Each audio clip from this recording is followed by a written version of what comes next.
Oh, John is calling. 1 second. Hello? Hey. Okay. Yeah, I was just making sure you were okay. Okay. Alright. I love you. Talk to you later. Bye.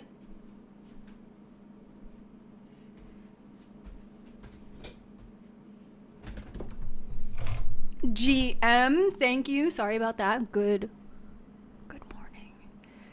Good morning, GM to John. GM, I know, king of timing. I think he's, well, I can't tell. He was gonna have a stressful day.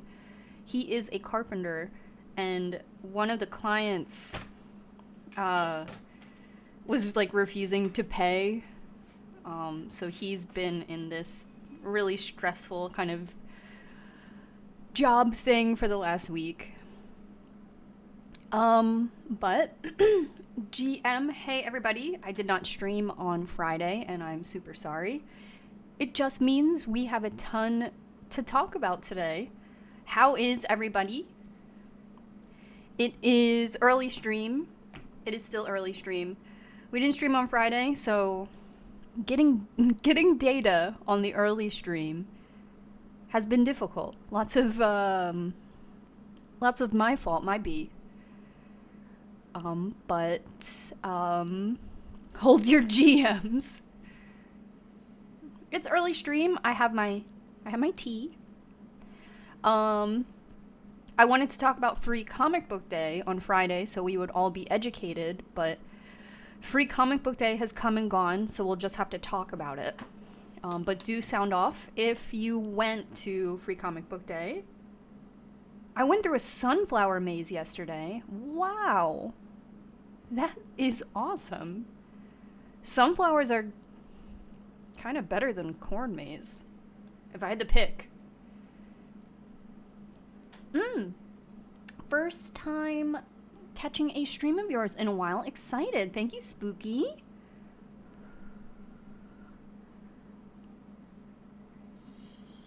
It's still too hot. I got a couple things from Comic Book Day, and quickly I wanted to talk about, I started my fan house. So my fan house is now live. You can support me on Fan House. What is Fan House? If you have any questions. It is kind of like Patreon, and a lot of you are familiar with my quest to decide what I was going to do, if I was going to do a Patreon or something else. There's a couple little places now that have kind of creator content like that. I can only think of Fan House. I guess OnlyFans, but like the OnlyFans kind of started as a thing and then turned into like another thing. So there's Fan House, I think there's Fansly, and Patreon. So I had a Patreon long time ago, like 10 years ago coming up. And I liked Patreon, but it had its own kind of problems, but then again, like, I was on there a really long time ago. So I wanted to start a Patreon again. Patreon invited me to start a Patreon. I had a manager there, and I thought it was okay, but there was like, I would say, what happens if this? And they would go, yeah, But I wanted to go with Patreon because people know what it is. People are really familiar with it. They follow people on Patreon. They support people on Patreon. They understand what it is. But there's not a lot of content protections on Patreon. It's kind of like, I don't know. And then Fan House is like an app, so people can use it as an app, but it also has browser, which is how I use it, and I've been updating. If you follow me on Fan House already, I've kind of been treating it like a Tumblr, but it's been really fun. But one thing on there is it has really good copyright protection and detection. So if a picture or anything is put anywhere else, they get alerted on the back end, and then they can kind of ask me, like, does this person have permission to share this? And everything has like a secret serial number in it. Button, if you can explain this better than me. But every single person, their little photo has like a secret serial number in it. So if anything gets stolen and put somewhere else, you know exactly who did it. So I think that that's exactly what I needed. I needed like just more support than Patreon could offer. Because I'm like kind of needy in this time. So I went with Fan House. A lot of people don't know who they are, so that is the little bit of a risk. But so far, I've personally been really enjoying it. I saw someone say if we sub to Twitch Fan House, it's free. I don't know if that's true. So Twitch, when I had my meeting with Fan House, that was something I wanted to do. And they told me that it is in beta testing right now. So I was like, I'll totally be the beta tester. I would love to do that. And when they were talking to me about it, I had different questions, and they were like, yeah, we will bring up your concerns with the engineers. It's still like being created. So when they got back to me, it just like, it felt like it wasn't ready enough. And I don't mean that as a slight to them. They were very upfront with everything, and the choice was completely up to me. So I think when it is a little bit more tested, let me just take this. I'm so sorry. Hello? Hey.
I'll talk to you later.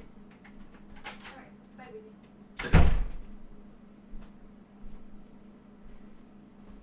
Ooh, John used negotiation. I'm so happy for him. So, yeah. Currently, my fan house does not have any Twitch integration. Long story short, but only because, it was just like, I don't know, like, I like that my Twitch subscribers have access to my Discord, and that there's like, little security there, and like you have this and it gives you this. Like, I like that whole thing. It just seemed like if you guys also had access to the fan house, it would just open the door for you, but you wouldn't you wouldn't get anything.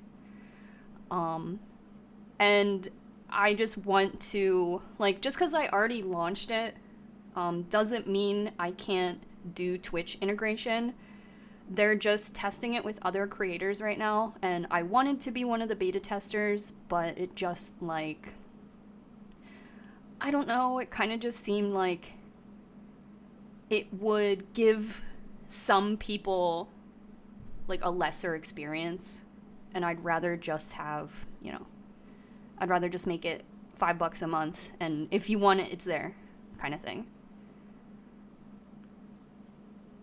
So, my fan house will be kind of a place for extra content, but also, like, I hung out with Justine this weekend, so I'm feeling very sure of myself. I don't know, my Instagram, I love posting on Instagram. I post every day. But I really don't take any, like, photo shoot kind of photo sets anymore. And my example is, like, like, I will post this, like, me kind of far away, but there's not a ton of, like, the last time I did a photo shoot was September of last year, and I did this, like, little, like, I got dressed and did my hair and just took photos for Instagram. And I love doing that. Like, I think these pictures are really cute. But I don't know, like, I just feel weird when they are received, like, in a certain way. I don't know how to explain it. Like, I feel embarrassed. But when I'm on stream, or, like, when I'm in my corner, when I'm with you guys, like, I'm making the content because I feel good about it, and I like the artistry, and I like photo, and I like doing my hair, and, like, playing dress up, and all of that stuff. Like, all of that's super fun. But I just know that there are people who still follow my Instagram who are not there for it, but are still there. So performing for them, like, it takes something from me, or it, like, makes me doubt myself, or it makes me kind of protect myself a little bit, and then I'm like shielding my creativity. Not that like, not that I'm a fucking brilliant mind for posting like, whatever. But it just makes me more guarded to know that there are people on Instagram who follow me and genuinely hate me. And you can't obviously do anything about that because it's the internet. But it makes the creative process, like, really guarded. So Fan House is a really great place for all of that stuff. And I have, like, a bunch of photo sets and stuff coming out. And I also have my, like, little ideas and, like, my little day-to-days and my dailies and the things I'm into. And I used to, you might not know, I used to be a huge Tumblr blogger. And I know that's, like, not sexy, but I was on Tumblr all of the time. And same thing there. There were just, like, a group of people who followed my Tumblr who absolutely could not stand me. And it made posting there suck. Not because, like, I can't take criticism. Like, not because of this.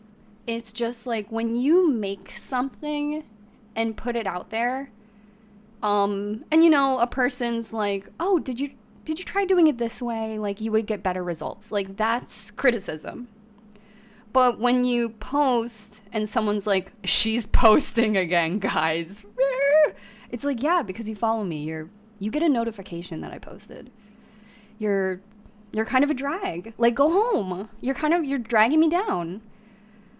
So it's, like, a phenomenon that, like, I understand and I've healed from, etc., etc. But I don't know. You wouldn't make your best work for your boss who doesn't like you. You know what I mean?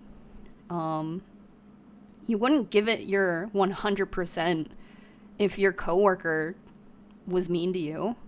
So I also think that this will be a great avenue for like unguarded, unbiased work that I want to create. You know, and it makes me shy on Instagram. It makes me embarrassed on Instagram, and I don't feel that way.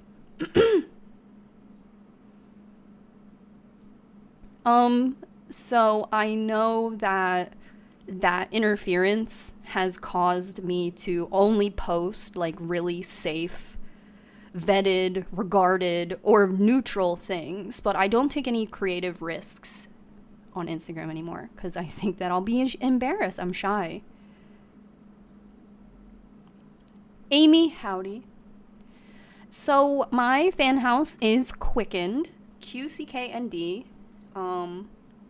The people at fan house made sure I would get that username, which I really appreciate. I updated my little Twitch bio below to include my fan house, but I am putting the link. I'm giving you the link in 1 second. I am giving you the link in 2 seconds.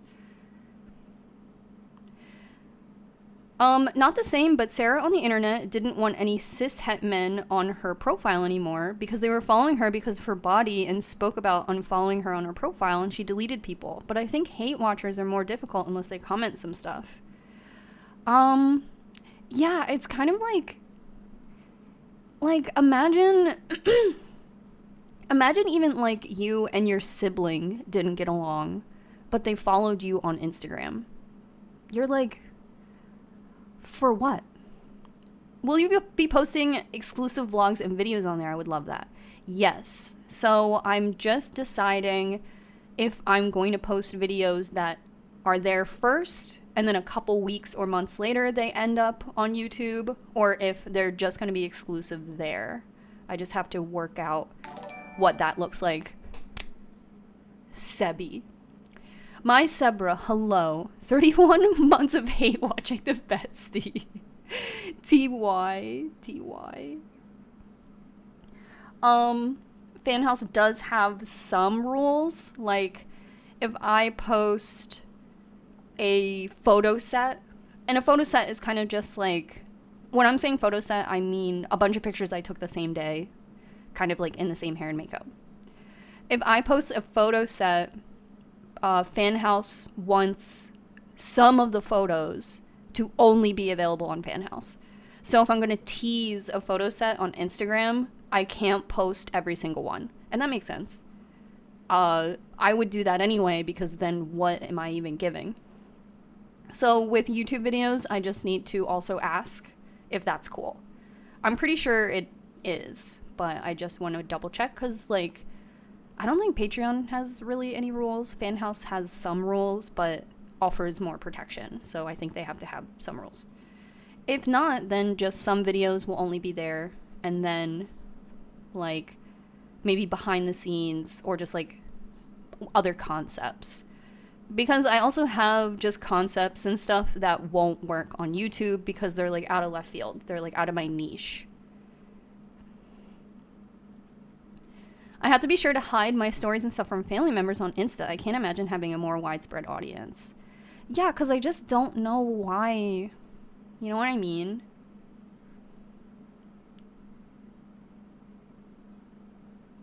Oh my god, my brother's girlfriend said my IG stories were really funny next to my mom, and I blocked my mom from my IG stories, so my mom was like, huh? I know. I like it's like that. It's like that, and I'm like, well, what do you want? What are you looking for? Tallulah. I swear. Thank you so much for subscribing. When I say I sub to your fan house so fast, I really appreciate it. Let me pull up the link. So this is the link. It says app in the link, but I have so far only used it on browser. I actually have not downloaded the app yet. So if you don't want another app on your phone, it works all on browser. That is my link. Oh my goodness, you have such cute emotes. Did you make them? No, not... Did I make any of these? No, I had these made for the most part.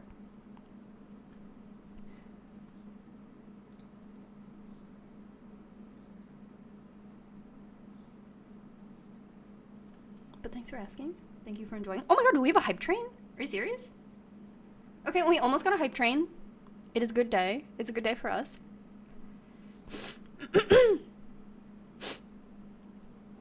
Oh no, Melissa. I know, so... I just like... Raven, thank you so much for subscribing. Thank you for the Prime sub. You pushed us into hype train territory. I am very grateful. Love Puppy Cat. Yes, I love Puppy Cat. Right now I'm on Cloud9 because the Puppy Cat creator, her and I are mutuals on Instagram. Healer Mains, thank you so much for subscribing. Everybody's subscribing. Everybody's coming in. Everyone's updating their little subscription. I really appreciate it.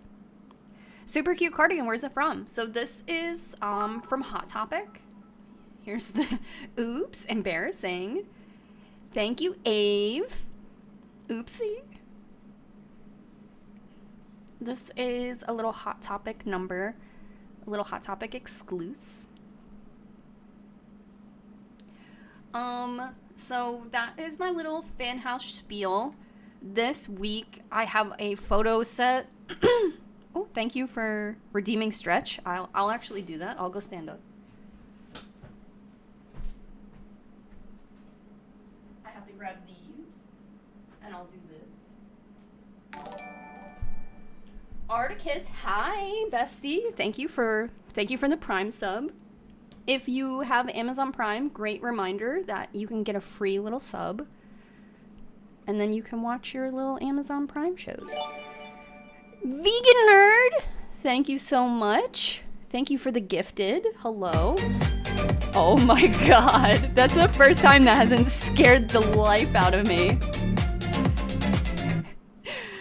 Thank you, Double Helix. That is the first time that hasn't scared me to death. Oh my god, what was I just saying? I'm crying. Oh, Amazon Prime also has this coupon right now where if you test out Amazon Music, you get a $5 coupon. I haven't done it yet, but I'm remembering to do it because I would love $5.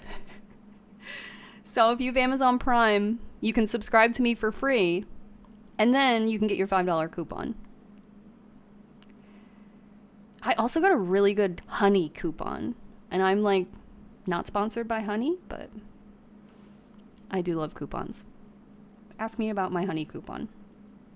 Speaking of free, this weekend was Free Comic Book Day. What is Free Comic Book Day? Every first Saturday of May, since I don't know when, comic book stores around the world or the States, perhaps, chime in, Canada. Comic book stores will offer free comics. And it's not that the store is giving away free comics, it's that publishing houses participate by giving comic book stores free comics designed for Free Comic Book Day. So they are comics for Free Comic Book Day. They say Free Comic Book Day on them. And usually they are just like a little excerpt from a comic. I have only done Free Comic Book Day 1 or 2 other times, but generally it's at a comic book store. You have a limit to 3 comics, and different publishers will put out a bunch of different comics. So this is Viz Media. This is Viz. Is this Qcknd? This is Qcknd. Princess, thank you. How are you doing? How is everything? You updated your profile picture and I couldn't see your hair in it, so I was like, who is this? And this is... Who makes this? Who freaking makes this? I don't know. We'll get into it. So, basically, other years I've done Free Comic Book Day. Peachy Jean, thank you so much for subscribing. We are a level 3 hype train. We are going to make it to the front page at Twitch, baby.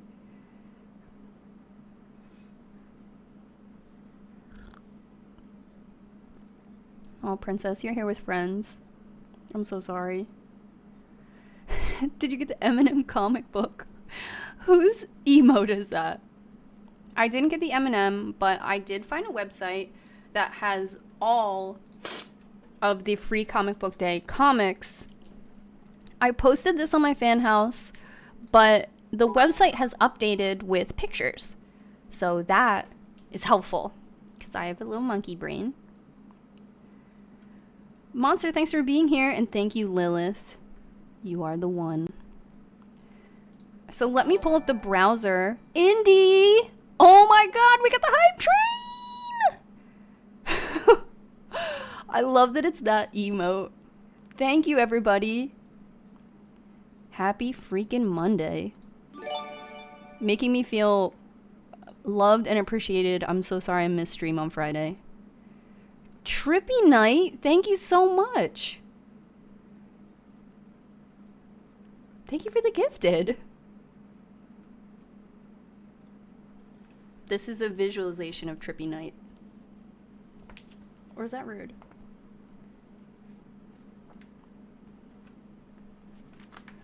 I like this comic because it's like the... Anyway. This is Free Comic Book Day, the website. Here is image. Free Comic Book Day, first Saturday in May. Looks like that. Lots of different people participating.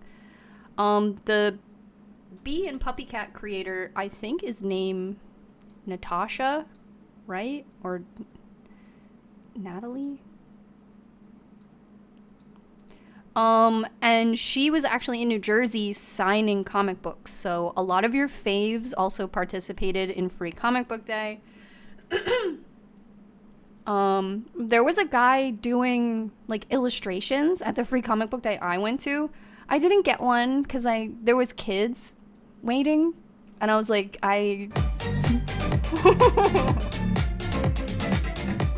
oh my god. I was just saying that I wasn't gonna get scared by that, and then you got me. How are you? Inu, did you do Free Comic Book Day? So I did want to... Wait, where is it? Where was that? Inu, thank you so much for the gifted. Where, what? Oh, it's right there. Okay. I have 2 of these. Okay. There we go. Now I will see. Amanda, thank you so much for the gifted. I'm going to make this huge for you guys. Hell yeah. GM. So did that say what is Free Comic Book Day? So let's learn. Free Comic Book Day is the biggest event in the comic book industry. A single day when participating comic book specialty shops across North America and around the world give away free comic books absolutely for free for anyone who comes into the shop. Founded on the belief that for every person out there, there's a comic book they love, the annual event offers a huge selection of free titles designed to appeal to a broad range of ages and age levels and tastes. Yeah, I mean, pretty self-explanatory. All the comic book stores I frequent... Wait, help me say this. Sin of gluttony. Thank you so much for the cheer. I read it quick and I was like, son of a gun? I'm sorry. I didn't see any cosplays when I went, but it is super cool because I saw a lot of curious people. So I checked out this website a few days before Free Comic Book Day, and it just had a listing of titles. I guess now that Free Comic Book Day has come and gone, they can show the covers, I guess. Maybe that was a little secret. Thank you, Trippy.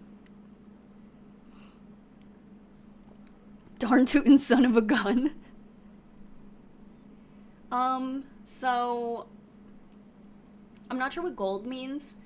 When I checked the website a few days ago, it was separated into age categories. And I did grab a book from each age category. But now you can click on it and it'll give you a description. Before, you couldn't click on them. It was just text. So the day after comic book day is really the day to come in and explore. But this is super helpful because when you go to free comic book day, you're allowed 3 comics, and the table has a ton of comics on it. I had a picture on my Instagram story, but let's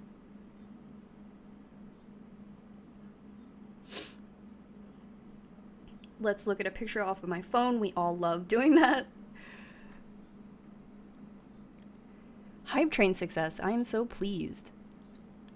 So I rolled up to the spot and it looked like this.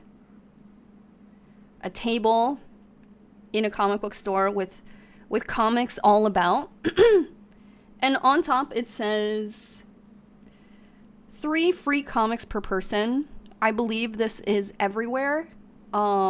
This isn't just the store I went to, because I went to Atomic Comics for my last free comic book day, and they also had the 3 limit.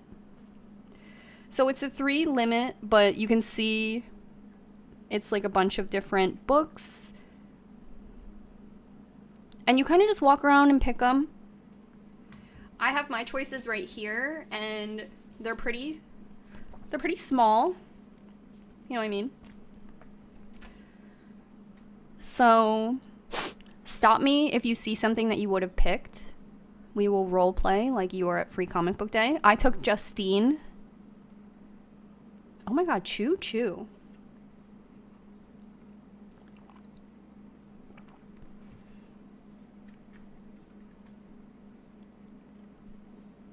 Okay, I'm pretty sure this is all of them. So here's the gold comics. The Cursed Library, Marvel. Howdy, Hillary. Thank you for subscribing. I made the thing really big. Thank you for the Prime sub. Wait, is this at a specific store or so it's like participating comic book stores, but I think most comic book stores do it. Unless it's like maybe a used comic book store. I think any comic book store, I'm sorry, I keep saying that. Any store, any comic book store that has like like a warehouse or something that they order wholesale supplier, they get these comics for free. So why not? I've been to a couple different comic book stores that are not related to each other that participate in free comic book day. A lot of them do. I would say all of them would if they have like a distributor.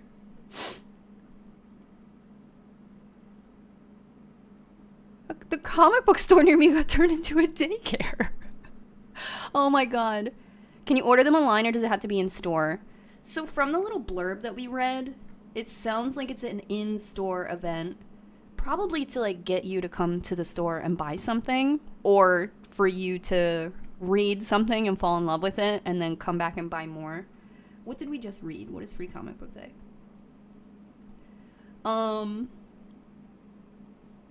Give away free comic books to absolutely anyone who comes into their shops. So the idea would be foot traffic, you know what I mean? Like get people in the door and also get people to start reading a series. So like a Barnes and Noble isn't going to participate in this, but like there's a comic book store near me just called like Jack's Basement. Like his ass did this. It's like kind of like that. I went to Brave New World in Willow Grove, so in Bucks County, like an hour outside of Philly, but I've done other comic book stores in Philly.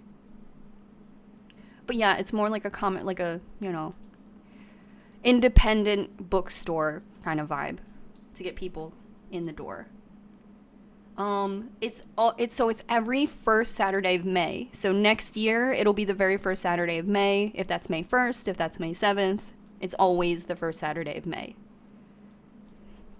So if you're like, what's in May again? Not Mother's Day. Free Comic Book Day.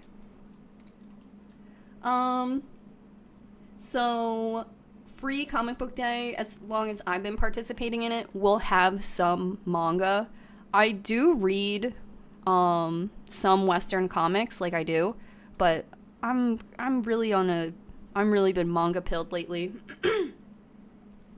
So they always do a couple free manga, but last time I participated, it was like Flying Witch, Pokemon, and like a third thing that I don't remember.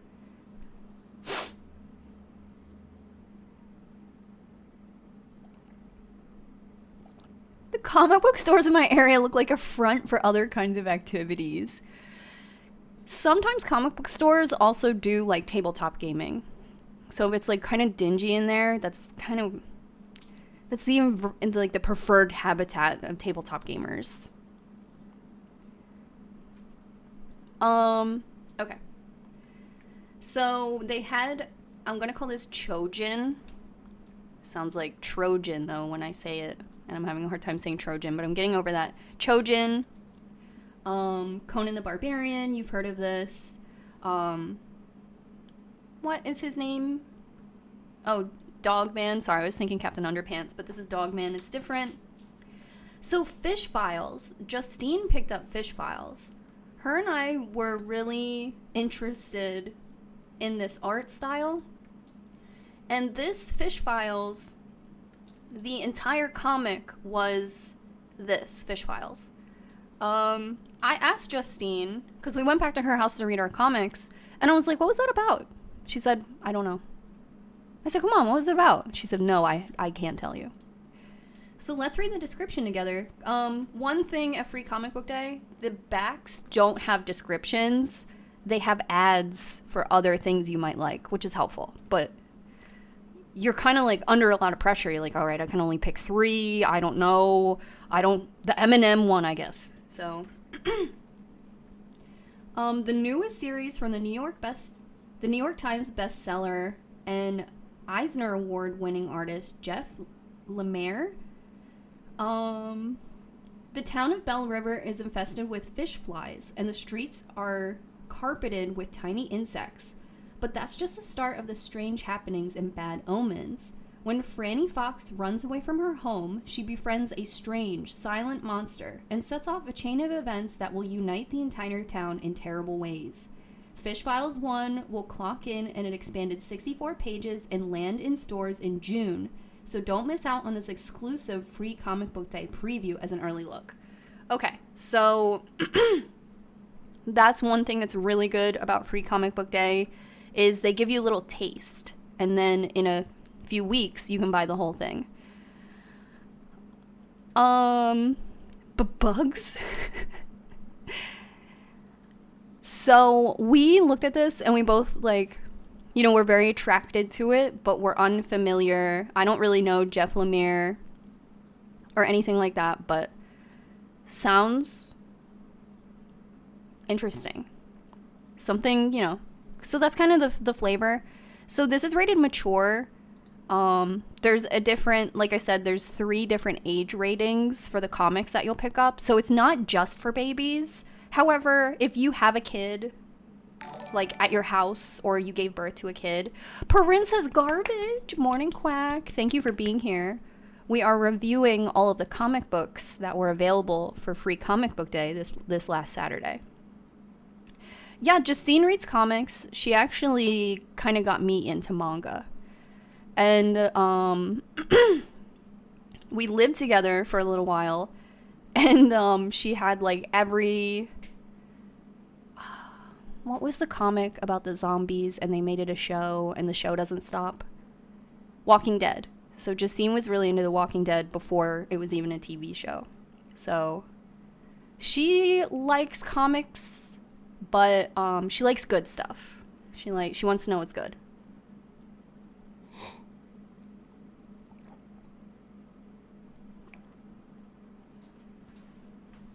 Are most of the free comic previews, or some of them full comics?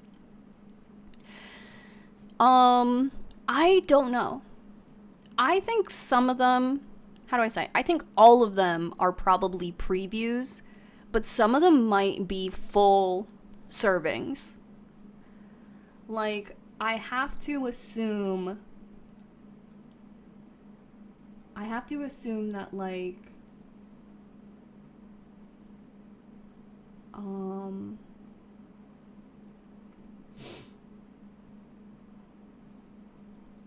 I think that this is probably a full comic of whatever this story is, but it's a piece of a larger series.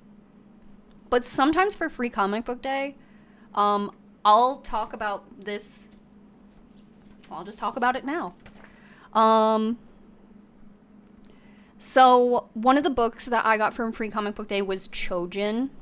And this is the new manga from the same creator as Tokyo Ghoul. If you are into manga, or if you like walking around the bookstore, you've seen this pop up in the last couple weeks. And you're like, what is that? That's scary. Is that even a cartoon? Like, what is, I've wanted to read this because I liked Tokyo Ghoul. And everyone tells me the manga is so much better than the show. So I wanted to pick this up, but it's one of those mangas that's $14.99. You know what I mean? Sometimes manga's $9.99 and sometimes it's $14.99. So I actually haven't picked him up because I was like, all right, what the fuck? Anyway, for example, this Free Comic Book Day, Qcknd, starts a few chapters into the first book. So it literally throws you into the story. So you get thrown into the story. You've no idea what's happening. You're dropped in and you're running already at full speed because you're like, what the fuck's going on? No, hello, nice to meet you. Just the story starts in the middle of a sentence. So you're like, huh? And you read it. It's not really spoilers, but, ew. Ooh.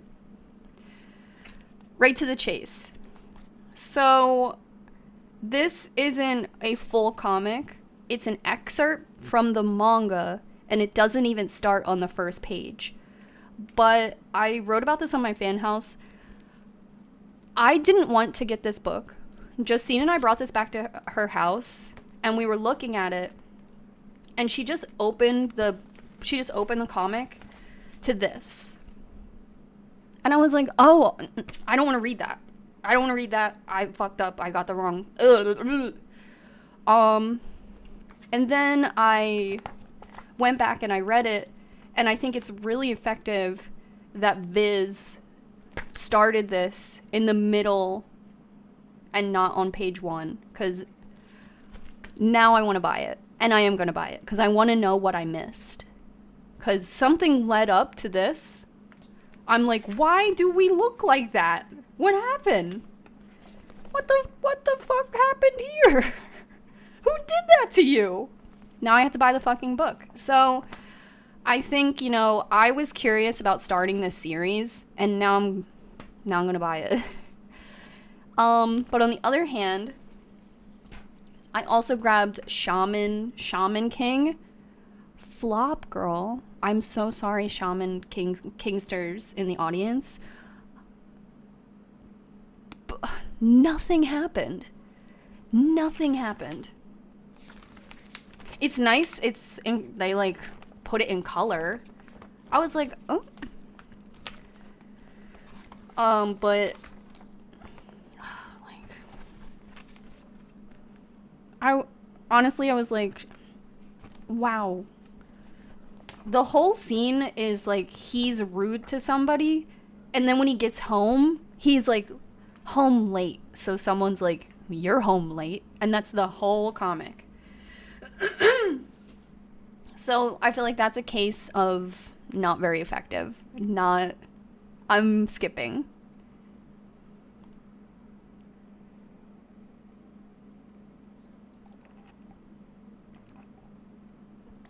$14.99, immediately gone. So I also did get Animal Crossing. This is a manga I have been thinking about fondly, having very good thoughts about it. I saw it for the first time at Barnes & Noble, and I posted it on my story. I was like, bitch, what is this?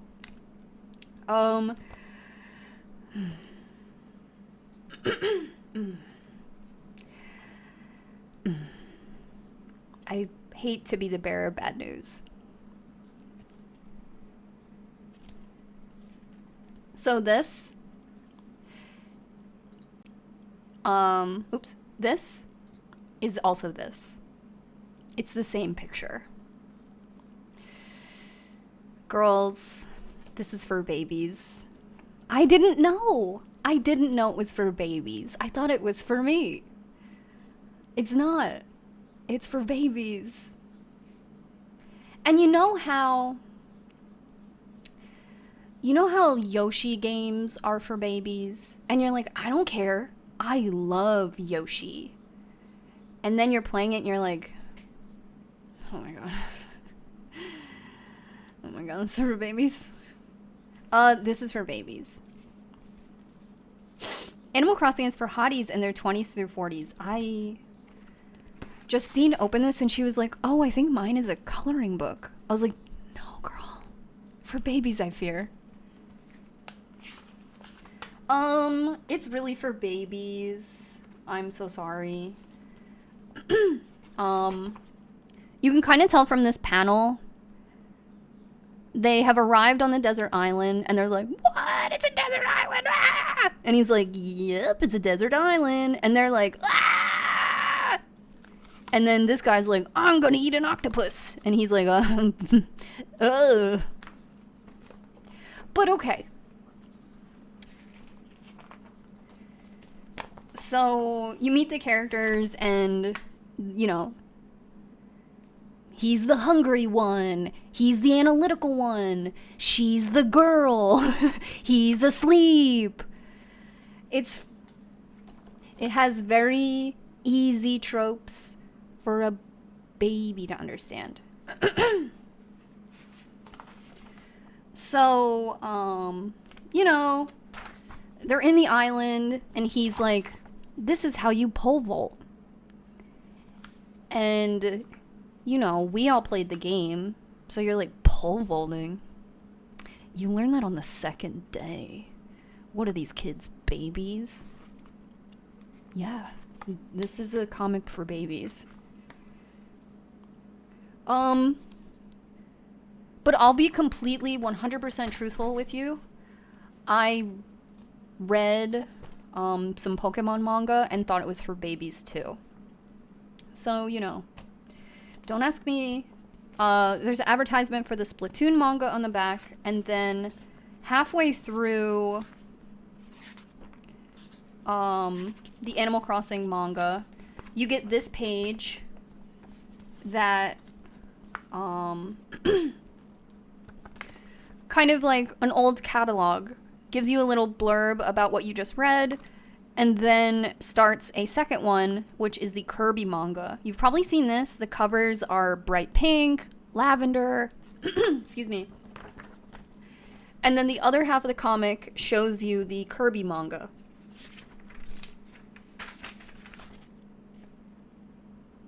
And I'm so sorry. It's for babies. It's for babies. I am so sorry. It's a baby's comic. Ugh.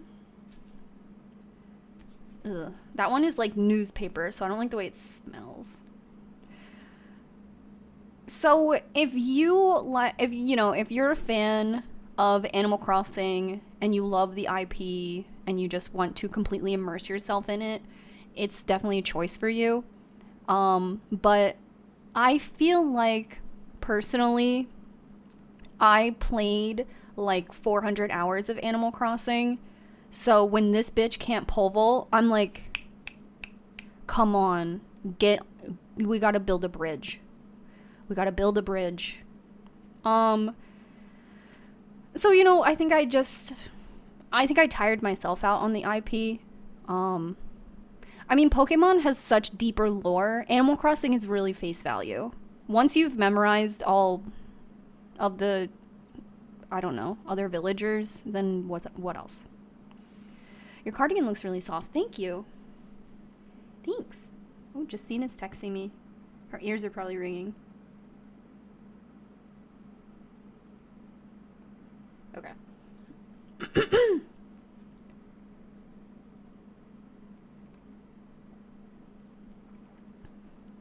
I've taken my relationship with the Able sisters as far as it'll go. Exactly. I love Kirby. I don't know. Forgotten World has some things I needed to do for my BF to help. I just started playing that game and I do like it. I think it has really good like couch co-op. And I also have a bunch of Zelda manga, so I do like some video game extra stories. I gotta ask you guys though, remember like for a week I was showing you how I had book stands and I was using that one Zelda manga as like an example? Where the fuck did I put it? I can't find it. It has to be here. Making it for babies was a weird choice, but then I suppose would Nintendo even let a more adult one be made?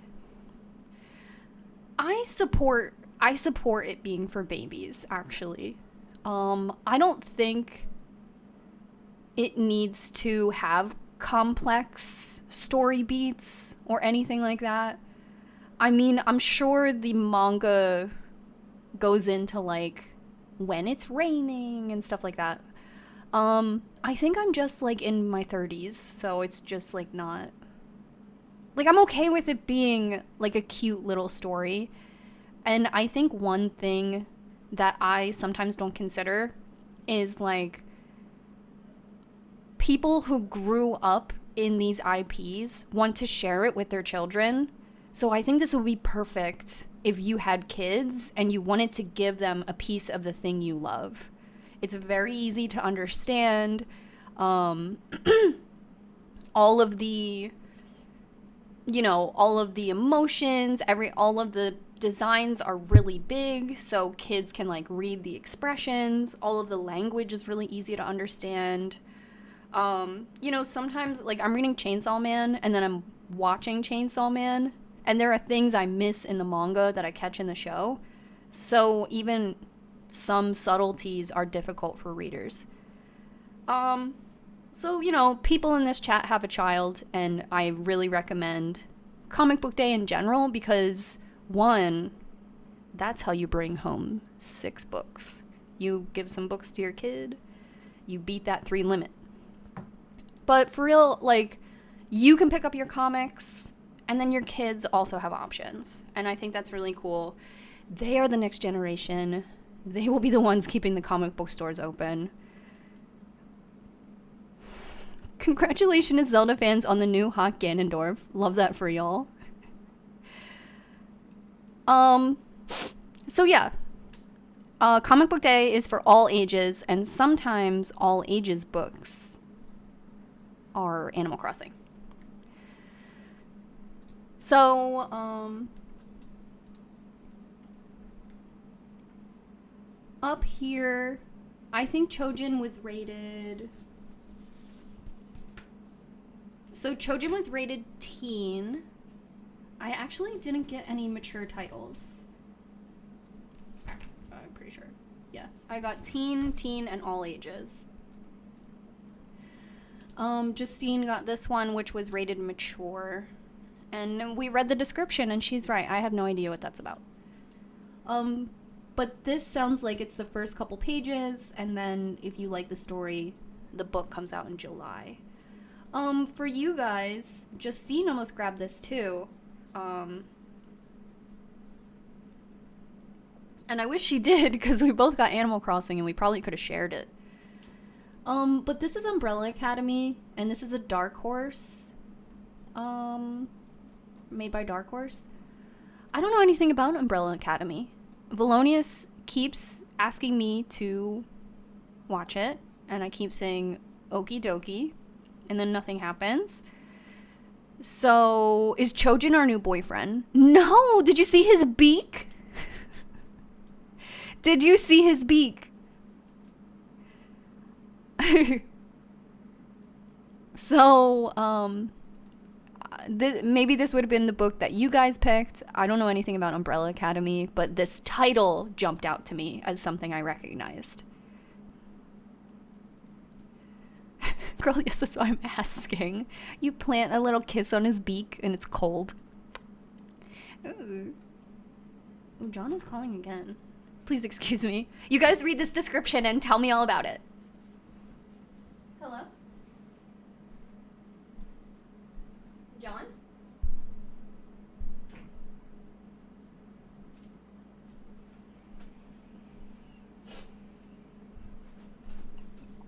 A butt dial?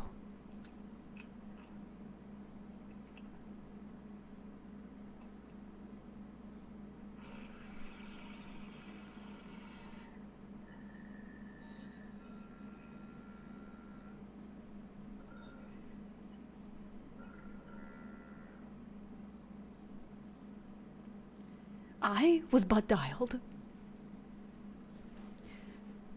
Okay, what's this all about?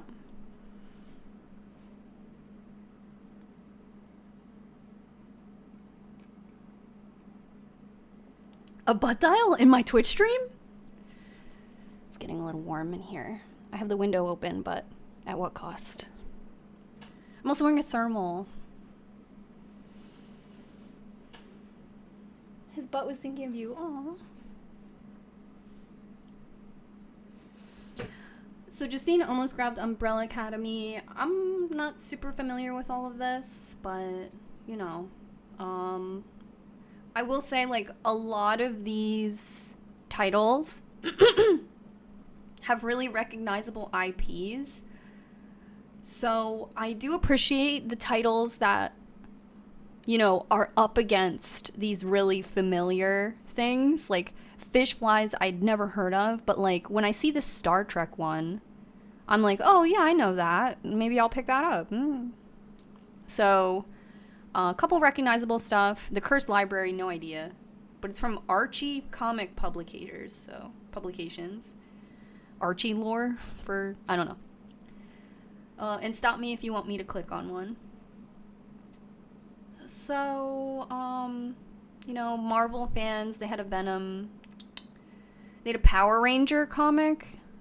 A lot of the same IP, just out there. Elliot Page is on the show, right? I'm pretty sure. So here are the rest of the comics. I don't know what gold and silver comics are. It wasn't organized like this the last time I checked the website. Best comic ever. I think that's superheroes. Animal Castle. I did not see while I was there. So the comic book store opened at 11. We got there at like 12:45. So I did ask them, like, what did we miss? And he said there were 3 things I missed, but only because they weren't sent a lot of them. So maybe they thought they wouldn't be popular. So there were no comics that were, like, super fucking popular that they flew off the shelves. But there were comics where they only got, like, 3. So I did miss Animal Castle. I probably would have grabbed it. I have no idea what it's about. It just looks nice. Animal Castle 2 picks up shortly after the events of Volume 1, I don't know, when Miss B is trying to convince the animals not to give in to violence in order to put an end to Silvio's reign.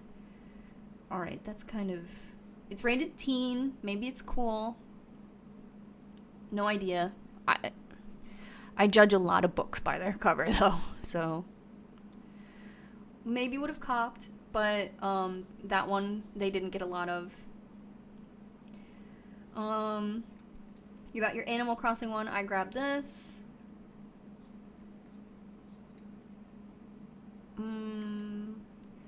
Little sitter, little sister, babysitter, little sister.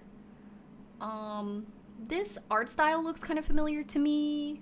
This is a spin-off of the Babysitter's Club. So Babysitter's Club was a book series. I think my mom's generation, not mine. Babysitter Club was like a series of books, kind of like Goosebumps, but not like Goosebumps at all. Just kind of like Animorphs, like that kind of series of paperback books for young adult readers. There's Babysitter's Club, and I guess they're reigniting the IP in like a more modern, kind of cool way.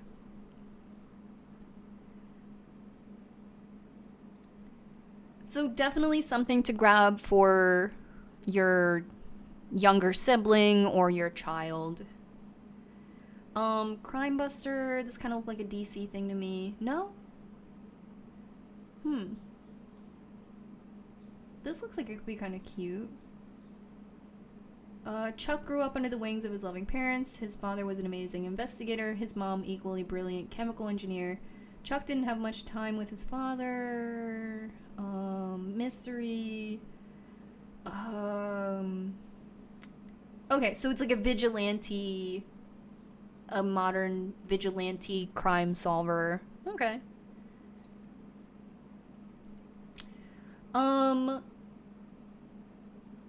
Some of these. I got this flop.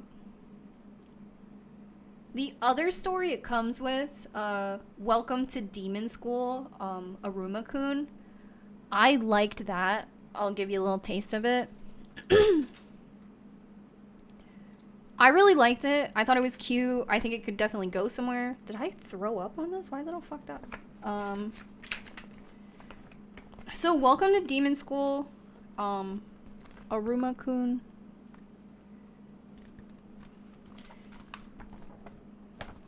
The first page is in color. First couple pages are in color.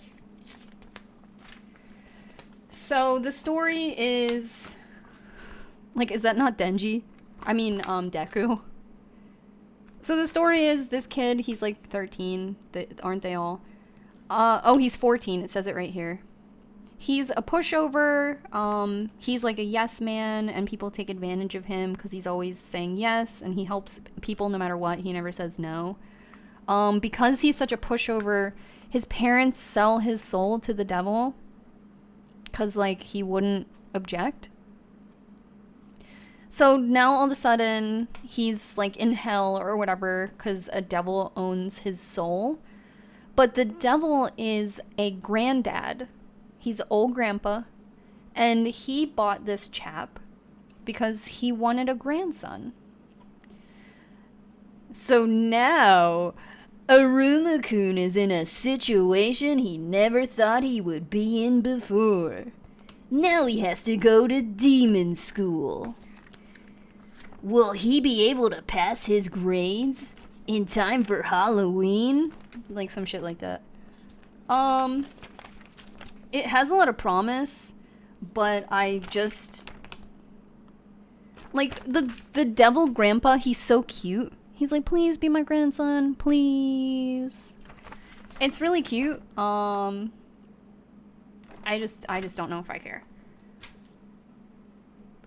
It was way better than Shaman King Flowers. Oswin! Oh my god, 25 months? You know the app that, like, tracks the fetus? And they're like, today your fetus is the size of a sesame seed. And people post it on Instagram. My 25-month baby is a full donkey. Anyway. It's so wholesome, I absolutely recommend it. Oh, okay. Alright. It has a lot of potential. It sounds really cool. Personally, I don't know if I want to read like a middle school drama right now, but I do get in the mood for them. I think it looks really cute. It has a ton of potential. donkey of a son. I think it has a ton of potential. If I saw it on the bookshelf, I think that I might cop. But it does seem really cute. I would definitely buy book 1 at least. There's no picture of it here though, for some reason. So this, girl,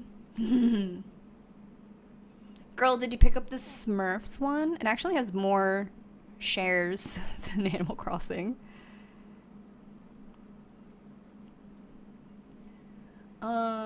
65th anniversary of Smurfs. Do you think ColourPop has a Smurfs collab? It's just blue. I saw this, and while I was there, I saw another girl, younger than me, a teen, there for the first time, and she was like, Mom, like, I don't know what to get, like that, but cool, relatable, and she picked this up. So that makes me think it's worth reading because I liked her. How did Jack Skellington become the Pumpkin King? Explore Jack and Oogie Boogie's early days in Halloween Town and learn how their infamous friendship turns sour as they battle to become the next Pumpkin King. Discover the mastermind who's pulling the strings and relive the fantastic world of Nightmare Before Christmas in this all-new manga adaptation. Giselle, thank you so much for being here. Thank you for making the time. Jet setter. Okay, so this was also a manga title from Tokyo Pop. I completely missed that. I would have loved to have grabbed this. And it's funny. So when I checked out, you don't, like, the comics are free. You don't have to check out, but I bought some stuff. And I asked the guy, like, hey, we got here kind of late. Did I miss anything? And he was like, was there something you wanted? And I was like, no, like, I have my 3. I don't want to. And he was like, was it Nightmare Before Christmas? And all of you, I think, tell me if I'm wrong. If you grew up alternative, you have probably experienced accusatory Nightmare Before Christmas isms. Your aunt saying, that's your favorite movie, isn't it? Or getting a t-shirt, oh, don't you love? I believe some of us have experienced a little push, someone pushing Nightmare Before Christmas on you in a way that makes you feel embarrassed. It makes you recoil. I don't like it. I hate it. I hate pumpkins. Yeah, so Amanda's saying all the time. So I was actually in line, asked if I missed anything, and he said, you wanted this, didn't you? You were looking for this. And he took it out of the box to give it to me. And I said, no, it's okay. I should have fucking said yes, but I'm so sensitive. Don't accuse me of being goth. It's up to me. So after that, his boss was standing behind him, and he was like, there were a couple books I didn't put out. And I was like, oh, why? And he said, there's the one furry book. I said, give me the furry book. Excuse me. I mean, what furry book? So the cashier, who was one of us, was like, oh, I don't know. And then the, I guess, owner or older guy behind him, or Free Comic Book Day liaison, was like, give her this. This is not furries. This just has the word furry like that. The Fabulous Furry Freak Brothers. Free Comic Book Day 2023. Senorita. So they didn't put this one out. But if you asked for it, they would give it to you. I didn't know that. I didn't know there were secret menu comics to Free Comic Book Day. But I know why they didn't give this out. It's because it's like kind of in bad taste. It's kind of like Mad Magazine, if you guys remember that. It has that same kind of bad taste. Even earlier, I tried to open this book for you guys to show you like an excerpt, and the thing I opened up was fucked up. So it's kind of just like humor that no one is asking for.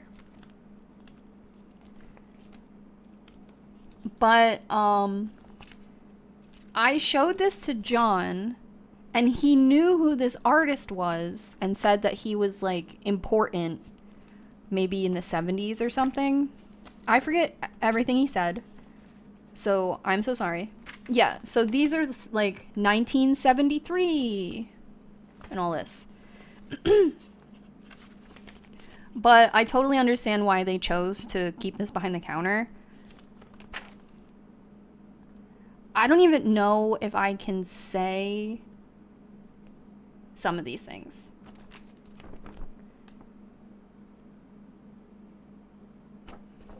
But you've seen like these Don't Stop Truckin', I think is what this is. It's like a 70s thing.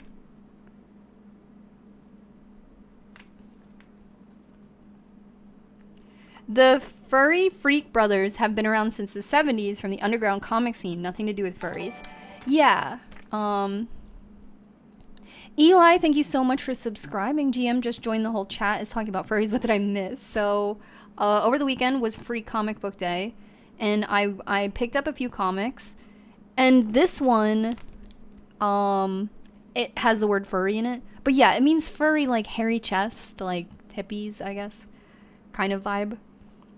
However, the comic book store I went to didn't put this one out because it's kind of naughty. Not only is it naughty, but it's kind of like I just some of the jokes are in bad taste. And like, you know, this scene right here has some ladies, and it says, "Stop hitting on me, I'm a lesbian." And then this guy says, "No, I'm a lesbian too." Ha ha ha ha ha ha ha. You know what I mean? Like,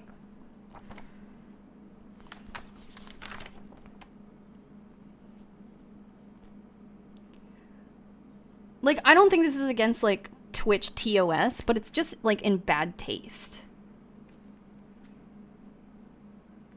You know what I mean? And I'm not going to show anymore. Yeah, it's old man comics, kind of like Mad Magazine. My comic book store decided not to put it out, and I actually respect that decision.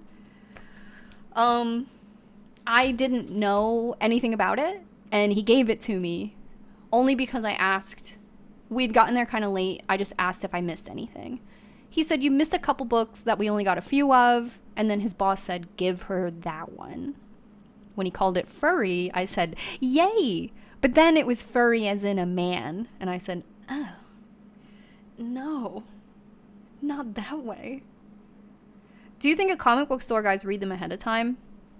I think they're probably familiar with the titles going out and can like understand what it would be.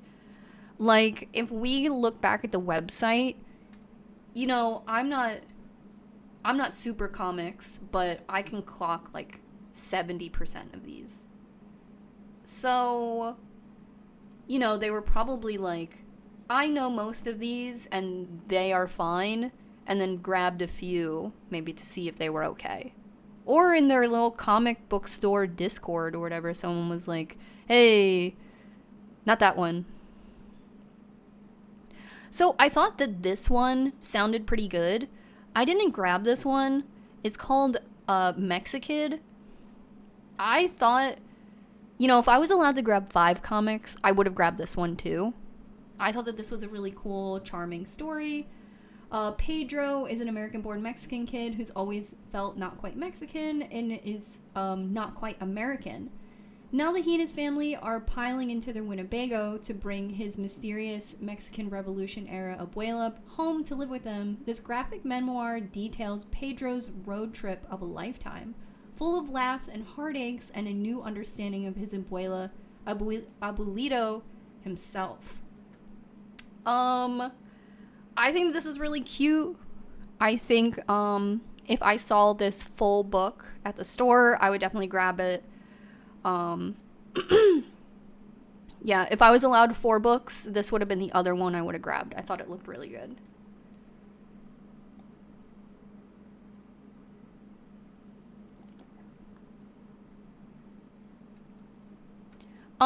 This is rated all ages, so this might be a great book to pick up if you're a teacher or you have a kid that you hang out with. It sounds really cute.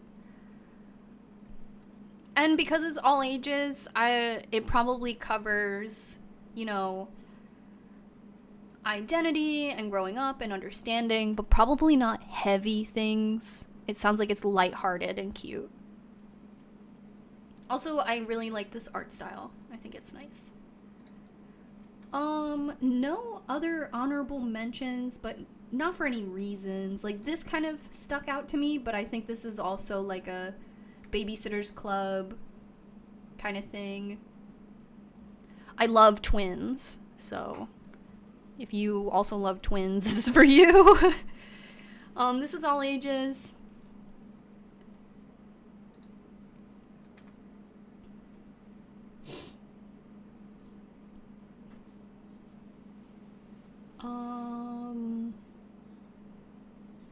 Yeah, like if I would have brought Valonius, he would have got this, like, smelly boy moment. Some really familiar IPs. This caught my eye because this looks like, cereal.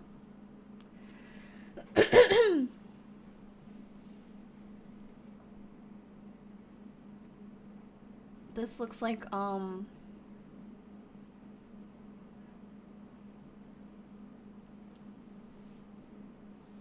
yeah, like Fruit Loops and Golden Smacks or whatever, kind of all hybrid. Yeah, I would love to have breakfast with him. If he was feeding me, I know it would be good. This one stuck out to me, but I didn't grab it. Maybe your local comic book store still has some of these. If it flopped, they might, they probably still have some of these. They don't throw them out when they're done. They just keep them around until they're gone. So if you went to your comic book store today for some reason and asked if they still had any free comics, I think Mexikid is sounds like a pretty cute story, good to grab. Investigators. I think Fish Flies, Justine grabbed it. She was left speechless, I guess is fair to say. Qcknd, I grabbed. I was happy I grabbed it. We have your Umbrella Academy for you guys. I think it was a pretty good selection. Don't get this, flop. I think I'm actually gonna take this over to the tattoo shop.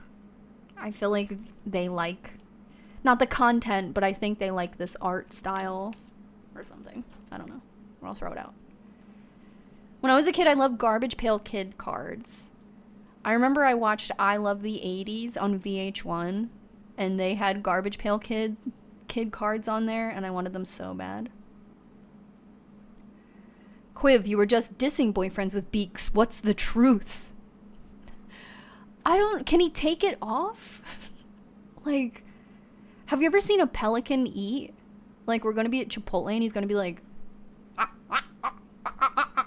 and be like, babe, stop. Or not. So while I was at Free Comic Book Day, I bought this. This is called It's Lovely at the Center of the Earth. Look at how beautiful this book is. Here's the back. Hello? Justine and I both bought this. When we found it, it was like on a display, and I grabbed it, opened it up, and I was like, I'm buying this. I gotta buy it. I don't know. Then we looked so she could see one, and this was the very last one. We walked around the store more, and we found one more display of this. I was like, okay, get that. Organic Wind, thank you so much for subscribing. We are talking about this comic I just got. So this says, cartoonist Zoe Thorogood records 6 months of her own life as it falls apart in her desperate attempt to put it back together again, the only way she knows how. It's lonely at the center of the earth, an intimate and meta-narrative look into the life of a selfish artist who must create for her own survival. Hello? First of all, this was $12.99. Zoe is saying, get the book in the hands of the people. That's really affordable. Isn't Snot Girl like 15? I don't know. Correct me if I'm wrong. But here, check this out. You have this art style, black and white, right? Then it switches the color. Then it switches to this like chibi. Then it uses color to help tell the story. Then it has just yellow to help kind of emphasize that something's happening. Color again. And this first page does a really good job. So she sees herself as these multiple illustrations. And when she doesn't bother, like this image of this guy, when she doesn't bother to like really draw herself, like she draws herself in 5 seconds, I feel like that represents, it does a really good job of telling you as the reader that she's not thinking highly of herself right now, because she has this realistic, detailed version of herself. Then she has this like cartoon version, and you're like, oh, cartoons are easier to draw. Well, she even has an easier version of herself that doesn't even fucking have hair. So I think it's really cool. There's a part where she's meeting like her soon-to-be kind of best friend in the story. And she draws herself like that. Like she's a young lady and she's drawing herself with this like, I don't care about myself at all face head. And she's interacting with other characters that are drawn well. So I think that that's really cool. And you know, she has this like thing. He's like probably represents her depression. I haven't finished it yet. I read probably like 25 pages. But she has these like really cute versions of herself. Then she draws herself as like a kid, so you know it's a flashback. I think like it's a really cool way to tell a story in a difficult medium. Like comics and illustrations, you can only say so much, and you have to really trust your reader to understand what you're saying. So these subtle things, I feel like, help tell the story in layers. And those layers are all happening like in one single frame.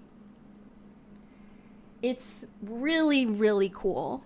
So since she's a comic book artist and, you know, I think is depressed, she's having a hard time writing her own stuff. So she's picking up a lot of work for other comics where she's like doing backgrounds or doing color for other artists or doing illustrations for other artists. They're not her work.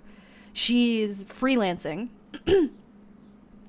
And there's this part of the book where she's illustrating another person's comic, and it's kind of like a superhero comic, not her style. And she's putting herself in the story of the superhero comic, and the like main character is like, ew. So it kind of gives you that like, you know, it's really cool. I think it's really cool how it's really creative to me. I really like it. I feel like I can obviously relate to like a creative person who needs to survive, but when they're depressed, how do you create something? And it just like, it's so cool. It's really so cool. Everything is a choice that the author made. So I really appreciate all that. I have not finished it yet, but Justine is a little more picky than me, and she grabbed it. She likes it so far. I came home and presented it to John, and he literally snatched it and put it on his bedside like a golden retriever. I had to get this from his side of the bed. So I will make this comparison. It's a lot like this. My lesbian experience with loneliness. This is a mangaka, a comic book artist who was making comics under another name to be successful, but wrote this autobiographical manga. She wrote this autobiographical manga to more explore her feelings, and then this is that book. So, John read this and really loved it. He consumed like all of them pretty quickly. He does not read manga. He doesn't care. I can't get him to read anything. For whatever reason, he picked this up, liked it. So if you want to read a comic that is not fantasy, it's not superhero, it's not babies, it's not Kirby. If you want to read something that really happened to somebody, this seems really cool. I really like it. And I think it takes place in the UK. So there's that. The publisher is Image. You've probably seen that. I believe Image does It's Not Girl. Soapy, thank you so much for following. I have a few minutes before I gotta clock in. Good morning, Alex. All that yummy chocolate you posted looked so yummy. Things from the void. Thank you so much for following. I'm just kidding. Don't eat the chocolate.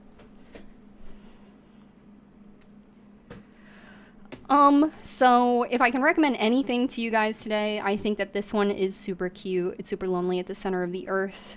There is a content warning in the beginning of the book. Is there coffee on this already? God damn it. There is a content warning. I'll read it for you now.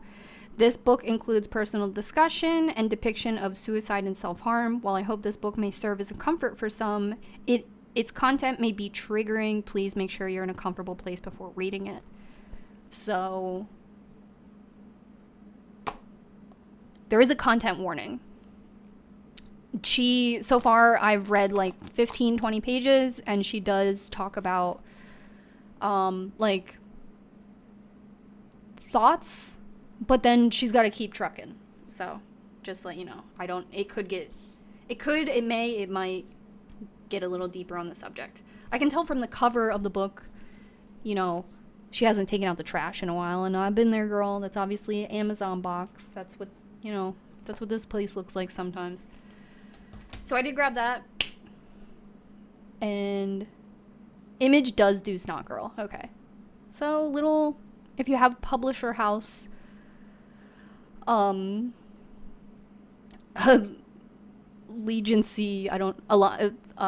what's the word I'm looking for? Allegiance. Then there you go. Pan, thank you so much. 9 months. I'm on my lunch break. Ooh, so is not Alex. They haven't clocked in yet.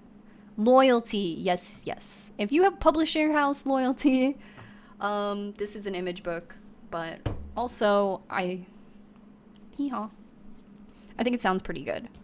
I had to put it back on John's bedside. And I recently got this one. My Alcoholic Escape from Reality. I haven't read this yet. I've only read these two. My Soul Exchange Diary and My Lesbian Experience with Loneliness. But John really likes these books. So if you're not into all the wee-woo of the woo-woo of manga and you like something more realistic, something a little based in reality, he likes those. I really like these earlier shows. Oh, good. I like it too. My neighbor with Peace and Love has told me that some of the vines in my backyard are starting to grow onto her fence. So I can't stream forever today. I do have to start doing some backyard maintenance, which I haven't done yet. I get like Instagram memories, and this time last year I had already done my garden and I haven't done it yet this year. So I am a little behind, I guess. Fair play that my weeds are growing. I think it's cool that John is getting more into manga. Yeah. We just finished Chainsaw Man, the anime, and I read that season 2 isn't going to come out until 2024. So I was talking to him this morning. I was like, you're going to have to start reading it. Like, you have no choice. How did the epoxy tables turn out?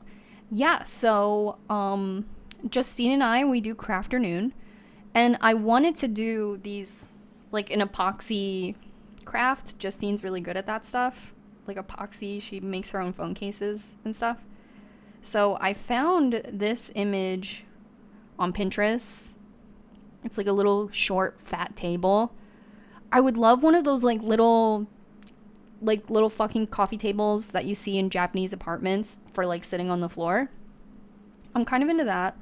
Went down the rabbit hole, ended up here, and I was like, hey bitch, I want to do this. We went to Hobart Lobert, and they robbed us blind for this side table that is like deep tray.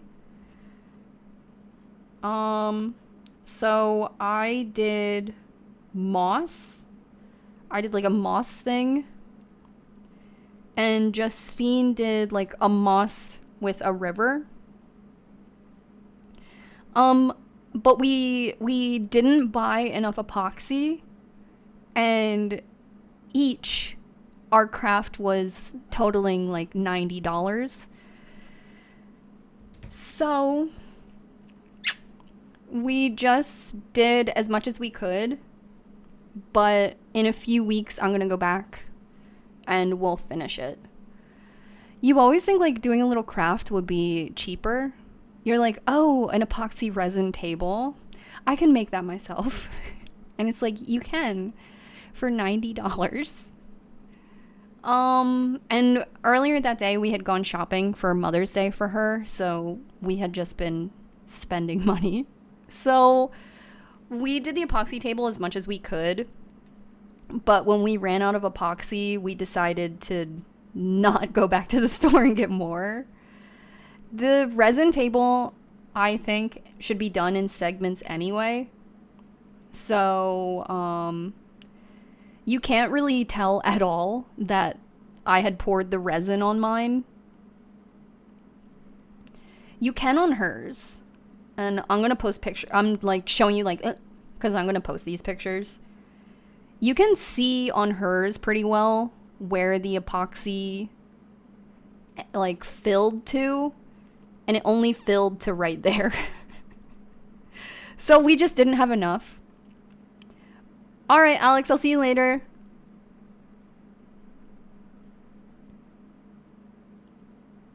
Why buy it for $50 when I can make it for $900? Yes, 100%. We were halfway through and we were like, what the fuck did we just do? Yeah, so it turned out pretty expensive, but like resin is pretty expensive. especially when you're buying it day of. Like, I got resin online and I think it was like $18. And then when we got it at Hobby Lobby, it was like $35. So there's definitely a little convenience charge there. So we're both going to order more online, and then I'll go back down there in a few weeks and we'll finish them. But I think resin like has to be poured in layers anyway. And the resin we got was deep pour resin, and it said it needed 7 days to cure anyway. So I'm totally comfortable with, we poured halfway, we'll let it dry for a week, and then we'll pour the rest. Yeah, that's the kind of thing that's way cheaper in bulk. Yeah, of course our boyfriends came back in and they were like, why didn't you buy resin from Home Depot? And we were like, get out. So, whatever. I am super excited to have it in here. And then Justine's is going to be for her patio. So that was our crafternoon. We had like a couple toss-ups of what we were going to do. We also went to Ulta. I'll grab what I got.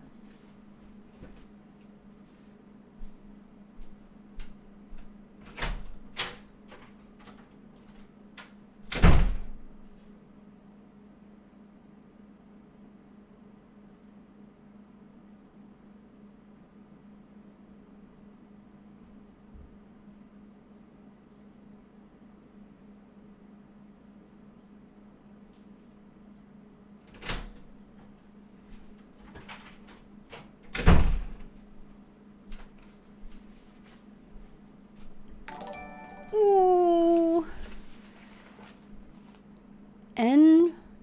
Qcknd. Yusk. 5. Thank you for following. Hydrate, thank you.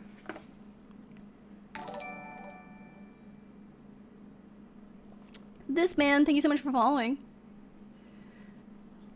Now for me to talk about something very this manly. I follow some resin artists, and I think they sell tables for hundreds of thousands of dollars. Yeah. Resin is not cheap. You can buy resin in bulk, but I didn't think we needed that much. I'm crazy. Hubcap, thank you so much for following. Yeah, for a little while I was doing little resin crafts. I made like a phone case and some gummy bears and little resin pours. I made John like a little charm. He still keeps it in his car. But the resin I was using, it was like the middle of the winter and I didn't have any ventilation. So yeah, I was getting really sick, so I did stop making resin crafts. But Justine has a craft room now, so we had like ventilation and space and everything like that. So I tried doing resin jewelry once and could not get all the bubbles out, but maybe I'm dumb. No, it's really hard. So Rebecca, thanks for following.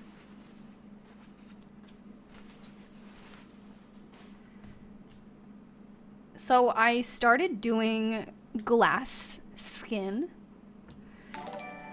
If you don't know what glass skin is, I kind of really don't know what it is either. Yeah, I heard you need good ventilation. Same with pottery. Not good to do inside without ventilation, apparently. That's crazy. Glass skin.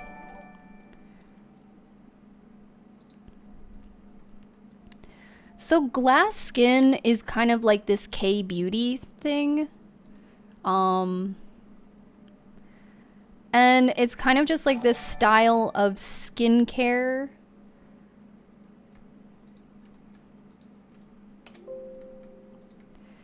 It's kind of just this style of skincare that's like really dewy, really perfect skin, porcelain, like you've probably seen.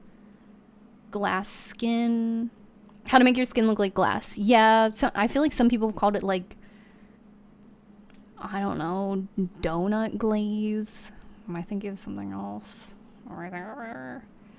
You may have heard like of 12-step Korean skincare routines.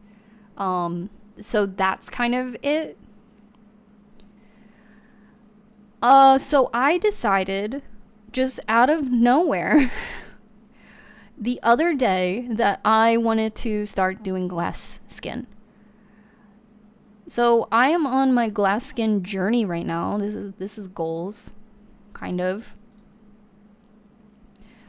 I think genetics is like 99% of it, but skincare is fun when I'm in the mood for it.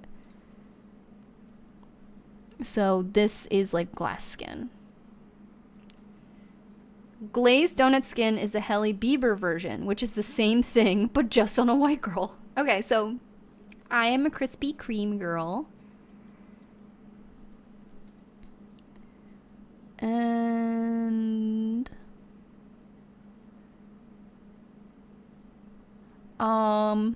yeah, so I grabbed some products for this. I have like a little thing on Pinterest that I want to show.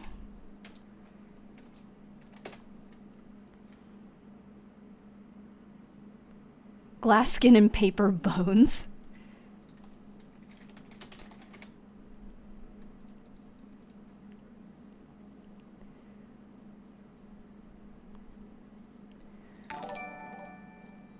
Dub, thanks for following. So here's like the glass skin routine that I'm following. Not necessarily from this little pictograph or whatever, but kind of. So the first thing in the like K-beauty glass skin routine is to double cleanse. Can I look at just this image?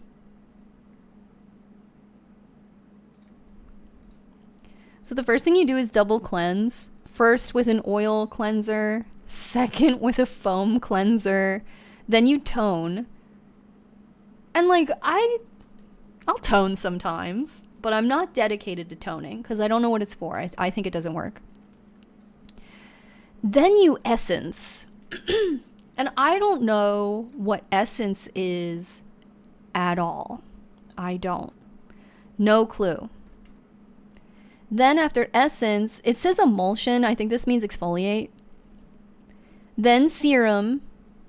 Then a sheet mask. And I'm silly because I thought you put a sheet mask on a clean face, but you don't. Then your eye cream, then you moisturize, and then you put on sunscreen. So, is this 12 steps? A sheet mask every day.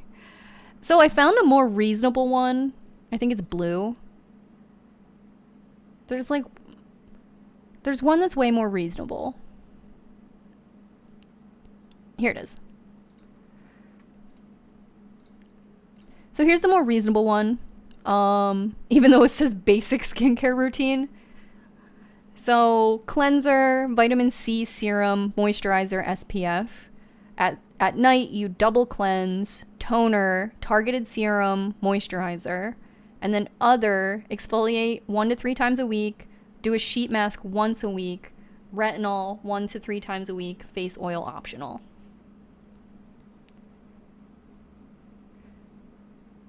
Every time I add more to my skincare routine, I just break out. I'm also breaking out. I'm just pushing through it. I'm like, we're gonna get there. Let me check that out, Oracle. Literally put this on. I would say put it on over your serum and just underneath your moisturizer, and you can reapply that throughout the day to kind of help with those problem areas. And if you also... Did you send the video here, or that was an accident? Should I start it here? Want to, if you are extremely dry, or if you really want a beauty trend of having this beautiful skin that's so smooth it's almost like glass. But for those of us who have scars or acne, pigmentation issues, or texture, Why would she use that? Why would she use that girl? Because our skin doesn't look like that. We don't have that kind of canvas to work with. I have scars and texture, and for the longest longest time, it kind of felt like I couldn't participate. But I did create a routine that works. Products that layer together well and actually have actives to give us that. Please, this is me. This is all my products. Like an Instagram model or like a TikTok star for those of us who do have little blemishes or things to deal with. And specifically how we can work with our skin instead of against it. Oh, that's really nice. So I started doing glass skin. This is kind of the idea. Like, I think this is kind of helpful. But like she said, it's like layering products to get to a result. And the effect is like a very highly moisturized looking person.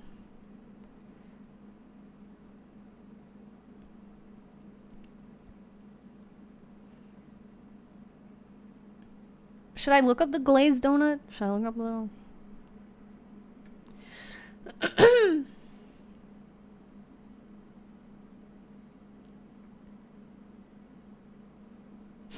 My AM is 3 steps. Wash, moisturize, cream, SPF, and 4 at night. Oil, wash, retinol, serum, moisturizer, eye cream.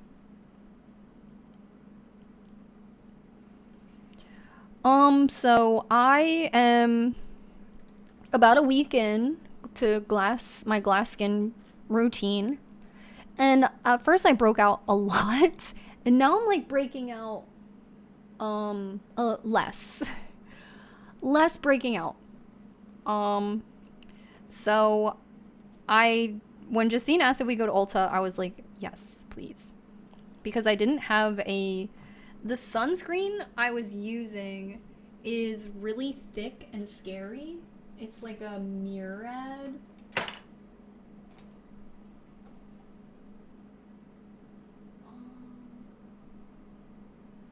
It's like a Murad moisturizer combo, moisturizer, sunscreen. And what type of skin type do you have, Quiv? So I think I have like combination or like hormonal, and now I have mature aging. So I've always had combo. I had acne like age 18 to like 20 something, and now I'll have breakouts, but they're usually because of something. But sometimes that something is my perio. And then I get like bangs acne, like the little kind of bangs pimples you get from having bangs. So I did go to Ulta, and of course we had a time. So this brand I was looking for, Peach and Lily, I'm pretty sure she showed it on there, but Peach and Lily are the company that created the term glass skin. And this is not sponsored.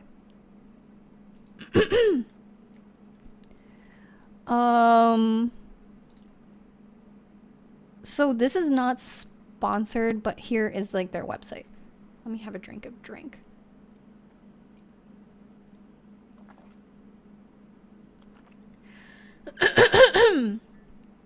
So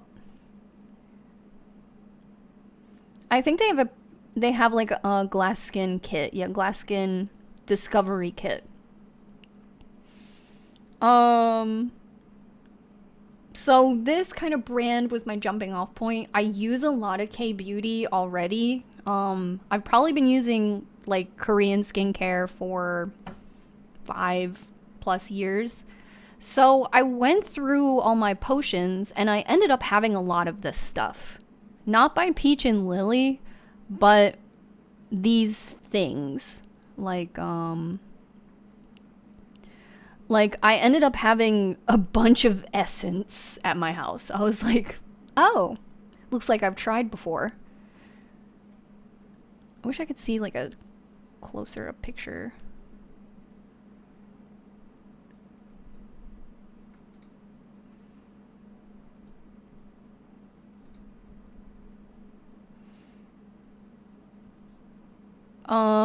But yeah, here's like a gel cleanser. That's step 1. Serum is like step 4. I guess we're going with this. So this is... Oh my god. No.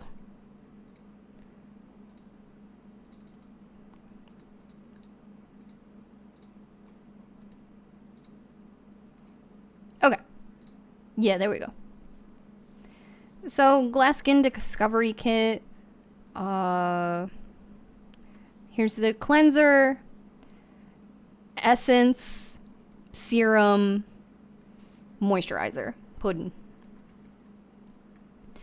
I looked through all my tonics and whatnot, and I had all of these except for SPF, which is in this infographic. So I was like, okay, word. I have most of this stuff. And if you guys want me to show you my little routine, I'll bust it out. Gotta go grab lunch. Wonderful to see you guys. I hope you have a great week as well. So I went to Ulta. And when we got there, we noticed like balloons and all this shit. But whatever. They were like having a thing. So Justine and I are looking around. And I'm like, okay, the brand I'm looking for is called Peach and Lily. But I would look for like any K beauty section. Rose Colored, thank you so much for being here. Thank you for subscribing. GM late to stream. You're okay. We're talking about, I went to Ulta to buy products so I could have glass skin. Like Korean trend glass skin. So we were walking around Ulta kind of looking for the K beauty section, and like I feel like at this point most places have like a little, even like a little end cap of like K beauty favorites or whatever. Allure loves Korea kind of thing. So this woman came and she was like, hi, can I help you? And I was like, oh, no, we're just looking for like the K beauty section. And then she was like, what do you need? And I said that I needed SPF moisturizer. And she said, they really don't make that anymore. I said, word? Am I that out of the game? Is the product I'm using at my home that expired? So I was like, oh, okay, all right. Let's wrap it up here. And I looked at Justine, who was like, So she was like, yeah, they're really not making SPF moisturizer anymore. Now we find that you apply SPF in layers. And I was like, oh yeah, cool. Like whatever the girls are doing is fine with me. And she said, I have to show you this. And then she left and she came back and she was like, this is the newest technology. It was voted product of the year and we're actually celebrating it today. That's why we have the balloons. And I was like, okay, product of the year. Happy birthday. And she said that it was like a gel SPF mineral that melts into your skin veil. And I was like, okay. And she said, come here. So I gave her my hand and she pumped it on my hand and was like this. And it started to burn a little bit, but I didn't want to be rude. So I was like, oh, I feel it. And she said, yeah, that's the goat milk.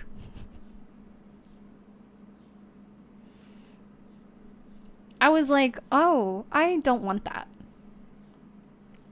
And then it was $40 for, and I'm not kidding you, this much with a pump on top.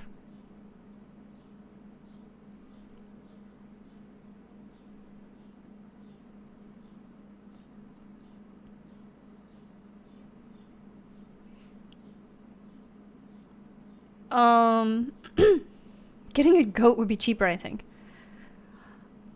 So I'm upset that there's milk on me and that she didn't ask, and that like I'm a little bit having like the slightest tinge of a reaction to whatever's in it. So I was like, yeah, I'm good. Like if you don't have SPF moisturizer, I'm good.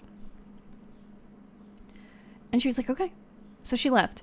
Literally, Justine and I turn around and we're walking through the aisle, and Ulta has these like end caps, but they're like little poles with a tent on top. Fucking like, it's like a little grandfather clock of shelves. And it was like a little summer end cap, and it was all sunscreen moisturizers.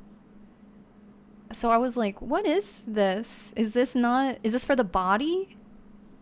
Because, you know, I was like banana boat. I was like, Justine and I just randomly go down an aisle so we can leave.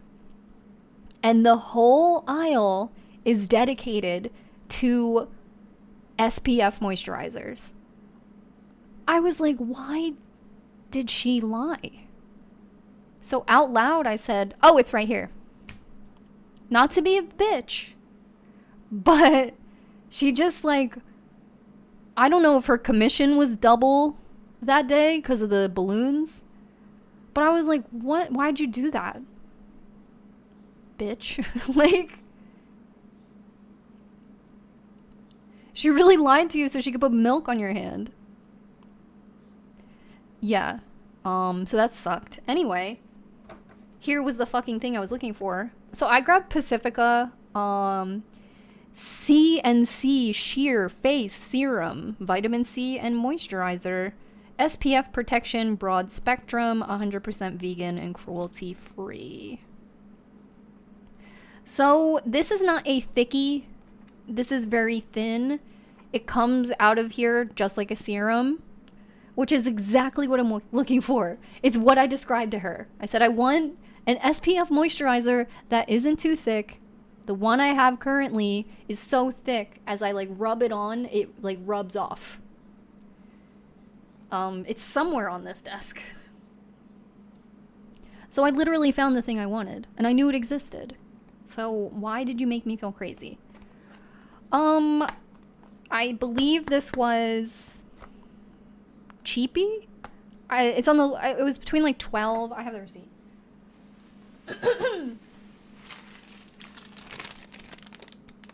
It was $18, but I felt like that was really fair because this is pretty big.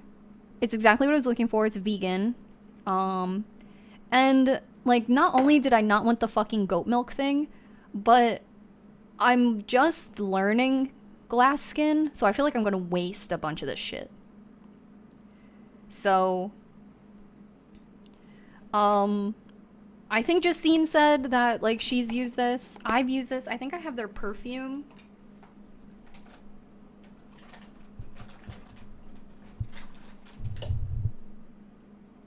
Yeah, I have one of their perfumes, and I really like it. I really like it, so. Does anyone have Rex for hyperpigmentation? So if you want to do a K-beauty routine, you can buy a serum that targets your issue. So you can do everything regular, and then when you get to your serum step, you can use it to target what you're looking for. So I have a couple serums, and for example, this is Versed, and this serum is brightening. But I have a couple serums. One is moisturizing, and the other is called Clarity, so I think that one's for acne or like clogged pores. I use Versed. I have a couple Versed things. I use Versed as my daily moisturizer. I have a couple. They sell it at Target. I also use their under eye. It's very... I think it's good. I think it's really good. But it's not going to change anything, I feel. Like, I've been using this, I think this is my second one, so I've been using it for like a year, and it's fine. It's okay. But that's what it does. It's just a daily moisturizer with vitamin C.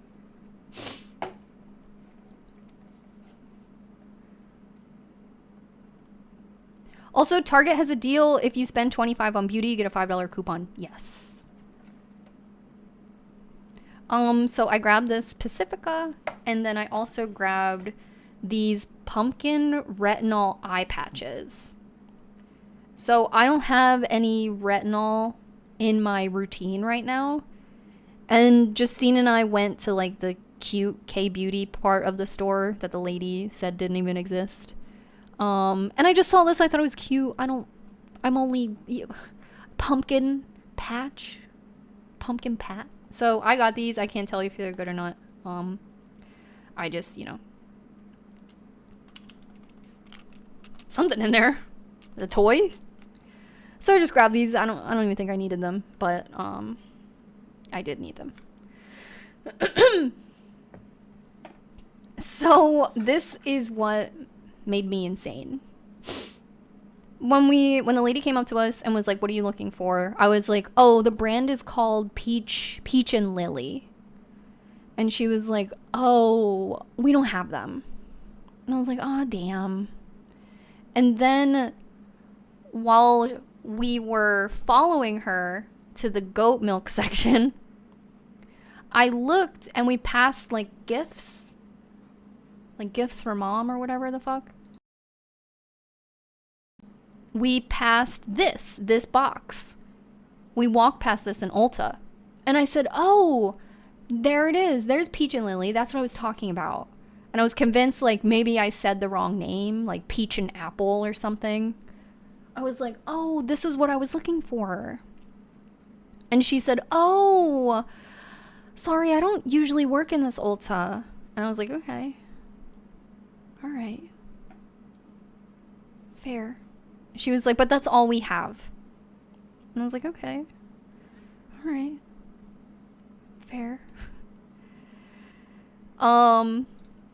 So when we went to check out, I was like, "Oh, hey, like, it was my birthday. It might be too late for me to get my prize, though." I was like, because, it was in April. And the girl was like, "Oh, no, we still have some April gifts left. Just give me 1 second." And I was like, "Yay." But remember, like, so Sephora, they give you a birthday gift every year, but it's the same gift all year. Ulta changes the gift depending on the month, and I would love if we would look at all of them, because I would love to see who gets the raw deal. Girl. So Ulta also does a birthday gift, but it changes every month. So I was like, yeah, if I could have my gift. And she was like, yeah, we still have a couple April ones left. She comes back and she hands me this. A Peach and Lily face wash. I was like, I'm in the fucking Twilight Zone. I am in the Twilight Zone right now. This lady told me they don't have this brand. Then they said they only have the gift set. And then this was my birthday present.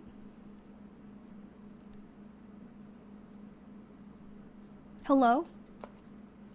So I don't know why this lady wanted to get over on me so hard. But it is the same cleanser from the... Get out of here. It's this one with the pink top. It's the gel cleanser. Spreading misinformation. I'm dead. So they do have this brand. Hello? And they have samples of the fucking brand. I would have been like, "You got any more of this?" "Yeah, what's May?" "The toner." Thank God I was with Justine, because she's like, "What the fuck is going on?" Yeah, she really did a TikTok prank on me, for real. Okay, let's look at the other... Thank you, Amy. Let's look at the other gifts. I want to know who has the worst gift.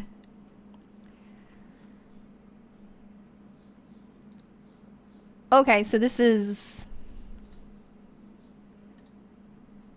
Update. The gifts are here. Ulta Beauty birthday gifts 2023.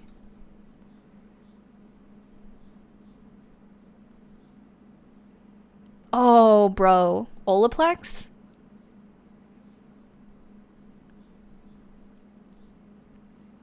Okay. Every year, Ulta Beauty surprises us with a new list of free beauty birthday gifts for Ultimate Reward members. The 2023 Ulta Beauty birthday gift list is amazing. I've got all the details in this post. Why aren't we in order? Is she deleting them? Okay, here we go.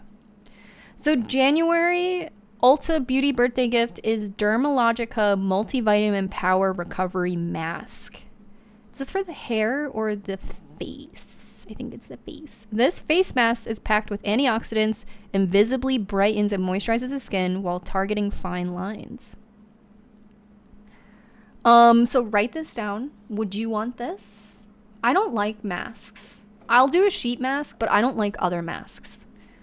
I feel like they never dry or like they don't work. If you have a mask that works, let us know. I've never... Actually, do you remember that green like super mask from like Whole Foods, that green powder that you mixed with water, that like Aztec clay mask? That shit'll rip your face off. That works. February is a Lancome mascara. This is not cruelty free. I know, because Lancome is doing influencer marketing right now, and I said I can't. Sorry, I can't. So I recently looked this up. If you got this as a freebie, though, that sucks.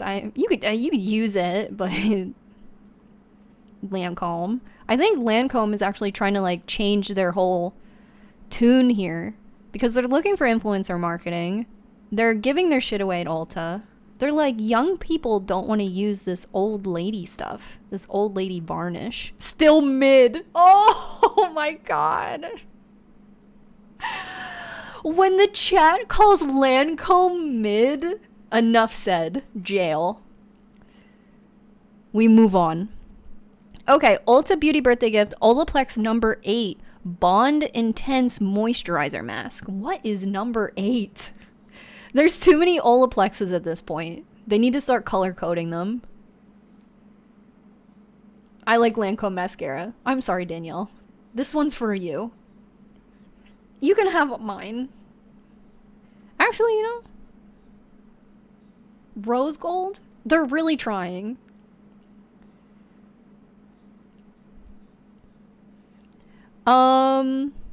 Olaplex number 8 Bond Intense Moisturizing Mask. So this is a hair mask. Moisturizes, smooths, add body and shine, hydrate, reinforce. Oh wait, that's a different language. Okay. This is a pretty good one. What is this, March? This is pretty good. My brother could get this. He was born in March. 1 ounce. Why are you the funniest people I've ever met? Thank you, Bat Paws. I'm getting to the end of the beverage, so the cat ears are going to my eyes.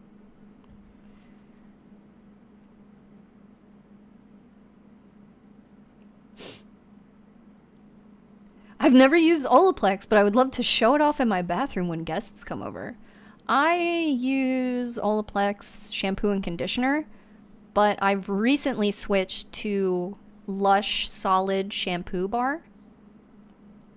That you guys sent to my P.O. box. I love it. I'm using it. It's amazing. This is how my hair looks when I use it. But until like 2 months ago, I was using Olaplex shampoo and conditioner. I think it smells good. I think it, like, for being sulfate free, I think it really emulsifies. Like, your hair feels so clean afterwards. But I think my hair's falling out, so. Here's April, bitch. Peach and Lily hydrating gel cleanser.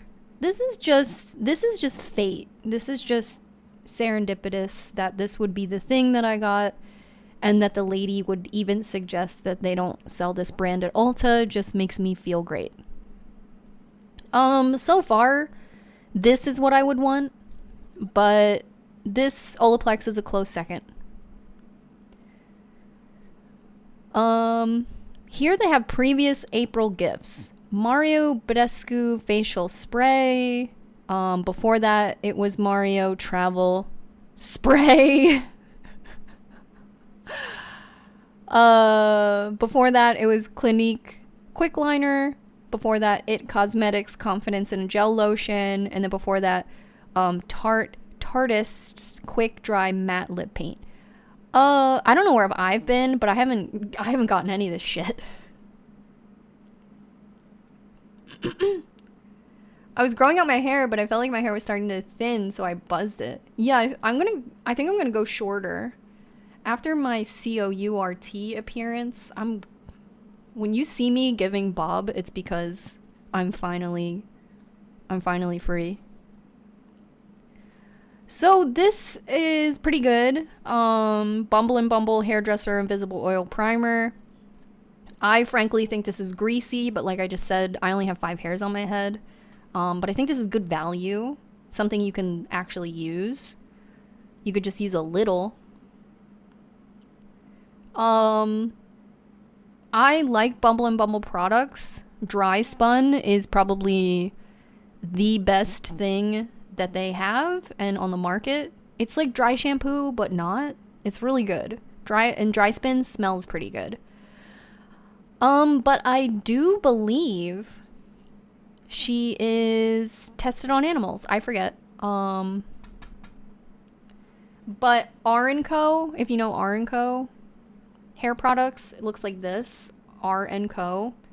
R & Co is the like sexy younger sister of Bumble and Bumble. So these are the same company. R & Co says that it's not tested on animals.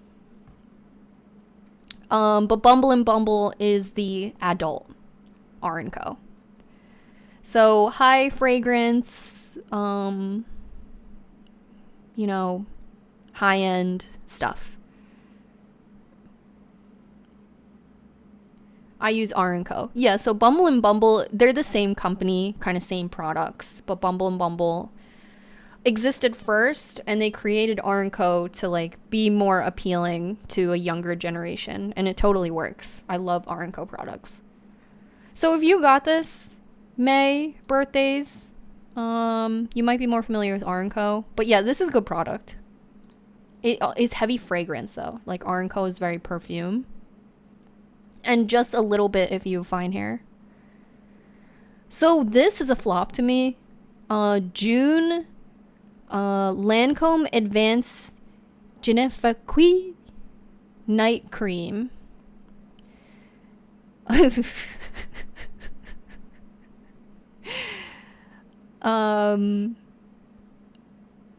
Sorry. So actually, you need your night cream. What did they used to call it in like the 50s? Like cold cream?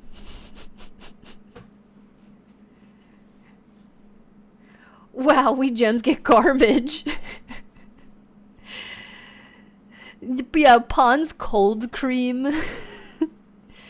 Do you remember they asked Elizabeth Warren what her skincare routine was, and she said, I just use Pond's cold cream. I was like, you're 1,000 years old, please.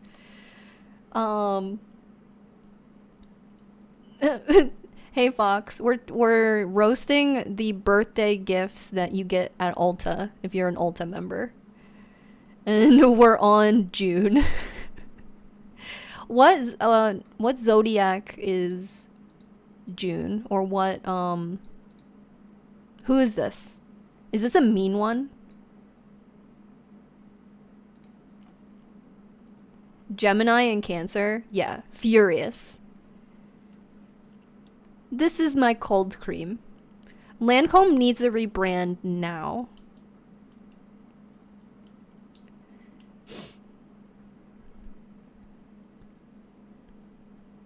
But June had some, it looks like June had good gifts before. Bumble and Bubble travel size hairdresser invisible oil. Hello. They're just giving that shit out. Clinique quick liner, Lancome, same shit. Same. Oh wait, I didn't know it had the value. We could be, wait a second. What is the best deal? Where is the value? $15. Look, with inflation.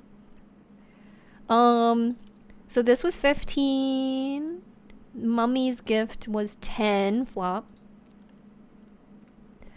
Olaplex. Okay, it just has the full size. Lancome is $14. Okay. And this doesn't say.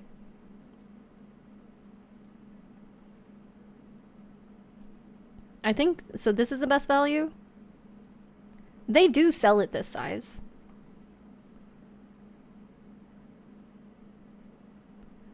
So July is Redken Acidic Bonding Concentrate Invisible Treatment Mask for Damaged Hair. Rolls off of the tongue, Redken. Comosaurus Rex. Oh, I'm so sorry.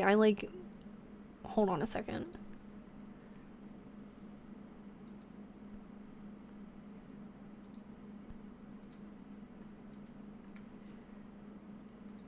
Okay. I had turned off notifications. So I just put that back. But thank you so much for subscribing. I'm sorry there wasn't any sound effect.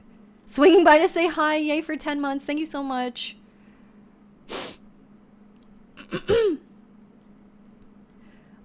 I'm an Ulta member, but I don't think I've ever gotten a little present. I don't go very much, though. I don't go very much either. I used to go in beauty school, and I kind of just stopped going. They had one in Philly, and they got rid of it. So I was going to that one all the time, too. I haven't been to Ulta in probably like 2 years, and they still gave me the birthday gift.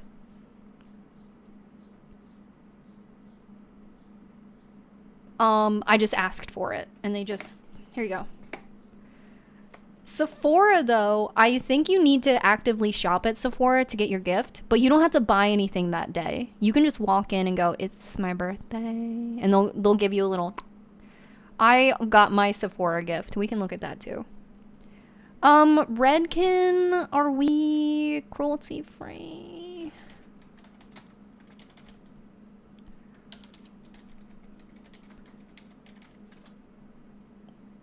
Oops, I before E. Redken products are not cruelty free. Oh my god, look! It's the fucking present! It's the... It's the present! So... Don't get too attached if you like this. This sounds like a, Olaplex dupe. This sounds like a little Olaplex moment. I know when I would stay at my friends' houses in high school and they had Redken shampoo and conditioner in the shower, I was like, oh my god, this is the most luxurious experience. You wash your hair like 3 times. You're like, oh, I'm so clean and rich. Now you do have to make a purchase at Sephora to get the gift. I got an email this past week. Oh my god, I got in just in time. My gift was fine. We'll talk about it. My gift was okay. I like my Ulta gift more. Oh no, my hairdresser uses Redken. She always gives me samples. What are you gonna do? It's fine.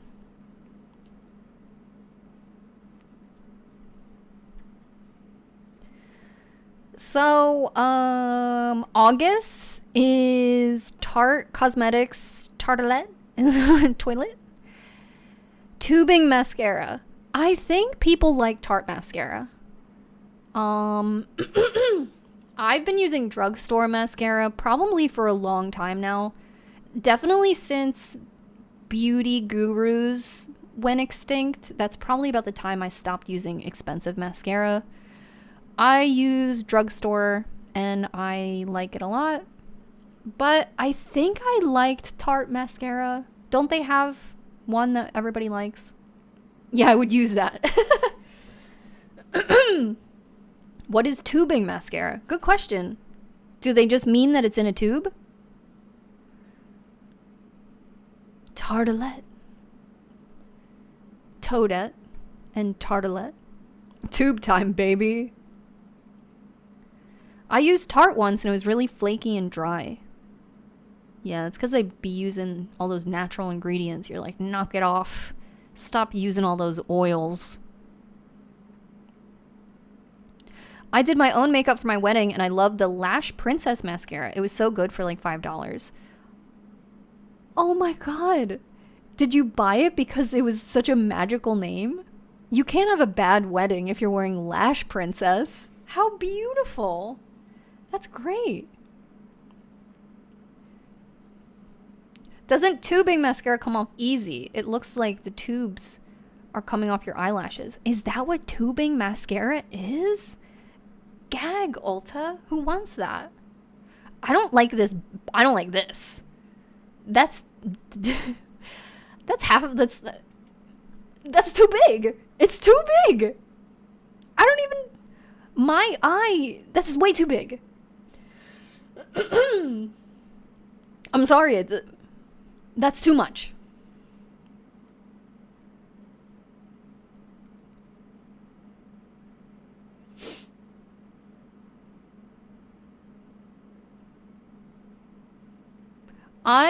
So the mascara I use right now is CoverGirl Uncensored Exhibitionist in Extreme Black. I use this. It looks like this. It's like black with copper writing. It's a drugstore moment. You can coupon it at CVS. CoverGirl did this whole campaign where they're cruelty free now. So do what you want with that information. They've been on it for a few years. But I do really like their mascara. I bought that myself. Well, I used the coupon. So I like their mascara. I think it looks pretty good. They'll charge you $12 for it though. They got their own ideas about how much their mascara should cost. But look, this little travel size is $15, so. What are we saying? This flops? Sorry, August. Why are these names so aggressive? Like when Urban Decay came out with Perversion or whatever, calm down. Yeah, what was the Too Faced Better Than Sex mascara? And that era of YouTube, people were like, it's, you know, my favorite mascara. Better than sex. I had that mascara because Morgan Joyce said that she liked it, and that's my influencer. And it was fine. Yeah, sorry, Virgos. You guys are going to tear it up. Virgos are the mean ones, right? Or was it Gemini? Who's the meanest? Scorpion? Orgasm blush. Yeah, Nars had me in a chokehold there. So September is Drunk Elephant. And I like Drunk Elephant. Yes, yes. I have a Drunk Elephant face wash that I use in my shower. It is a part of my shower routine. I'm a Scorpio and we're the mean ones apparently. I don't see that. I'm not sure about that. Jenna is a Virgo. Yeah, number one trivia.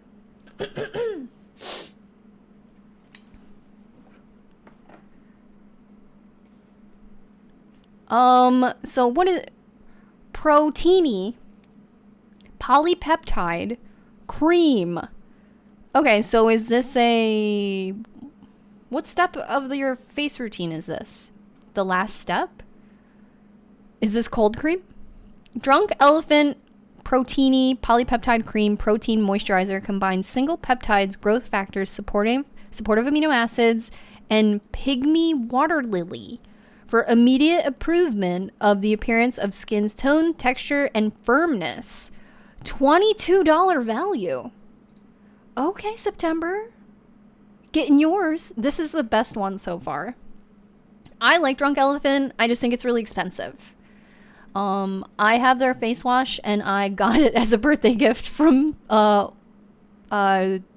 Sephora whenever that was, like 2 years ago or something.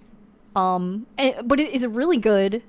You only need like, when they say pea size, girl, and you're like, get real, you really only need a pea size of this.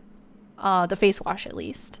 And they may have a few face washes, so I don't exactly know which one I have. I guess I could look. September, this is probably the best one. This is a moisturizer. This is your last step. And girl, it's good shit. It's good shit.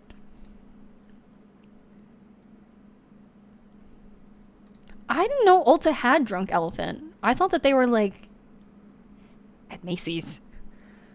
But their branding is really cute. Their display in the store is really cute. It's like all colors like this. It's really pretty. Yeah, all of their packaging is kind of simple, but at least color coded. Olaplex. The face wash I have has a red lid.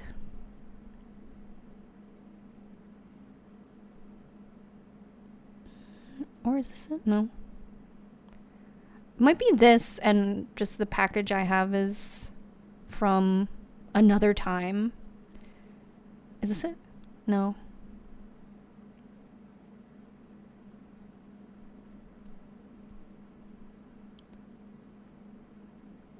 Anyway, I've used Drunk Elephant. It's really high quality. It's really good. I can't with the smell of Drunk Elephant products. Okay. I haven't used a variety of them, but yeah, a cream is gonna stink on your face. Wasn't there some Drunk Elephant controversy? Is there? There was something about their packaging being inaccessible to get all their products out. Wait, what does that mean? Like, the way their packaging was designed, you couldn't get the last drop out? Or like, you see this package, but when you open it, like the bottom sticks up to here. Have you ever had anything like that? I just looked and it was sued by L'Oreal. You have to rip them apart to get it all out? Oh my god, is there an article? Did they change? Did they change that?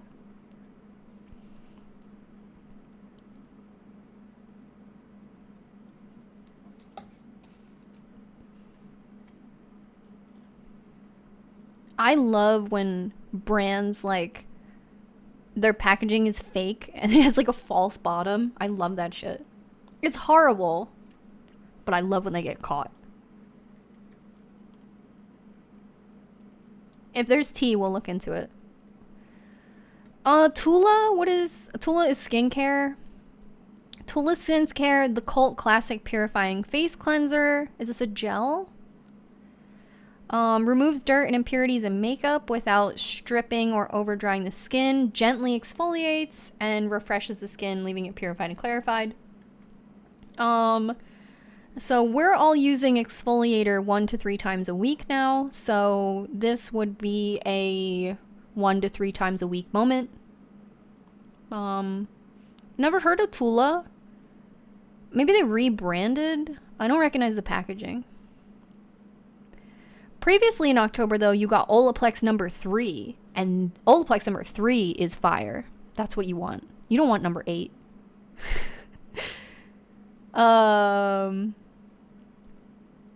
Then you got Lights Camera Lashes, Living Proof, Dry Shampoo. Here is IGK Good Behavior. November, IGK Good Behavior 4-in-1 Prep Spray.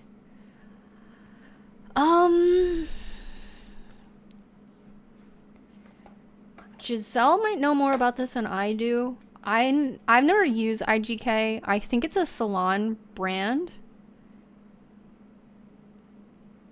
$16 value. Does IGK have that, like, glitter hairspray? But, like, it's fun. It's called, like, New Year's Eve. Big boo. Okay, it sucks. What does IGK have?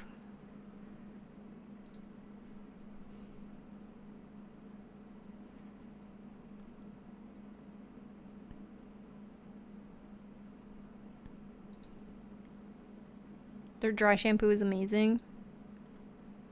They have this one product I really liked. If it's them, I can't remember.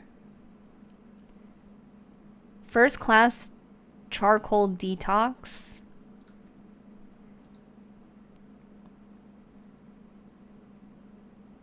I have had this. They have like a pink, it's like a dusty pink one. I had that. I have used this. Yeah. It used to look different. I didn't use this one. I have used this before. It felt really dry. Let me remember what I had. It was pink.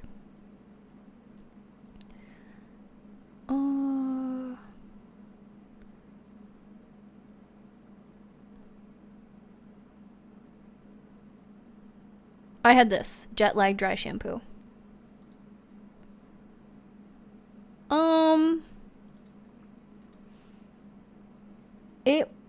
It didn't leave white residue in your hair like dry shampoo does. Yeah, I had it when it looked like that shit.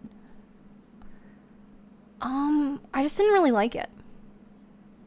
It was yucky. I just wouldn't want this. I used to have this. I bought it. I liked it. I didn't repurchase it. And the can is short. It's like a, like Monster energy drink size. It's not quite a hairspray size.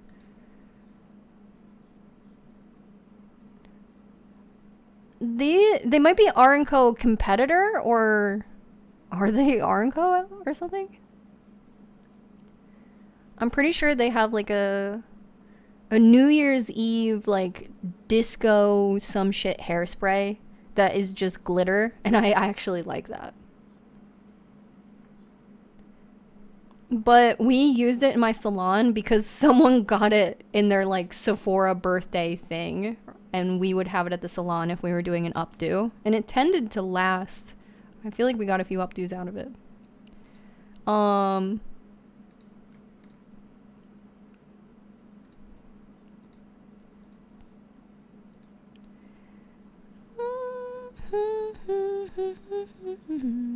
So that was November. December is this Clinique Moisture Surge. Hydrating moisturizer. So I think that's for the face. $15 value. Oil-free gel cream with aloe bioferment and hyaluronic acid. Penetrates deep, lasts 100 hours.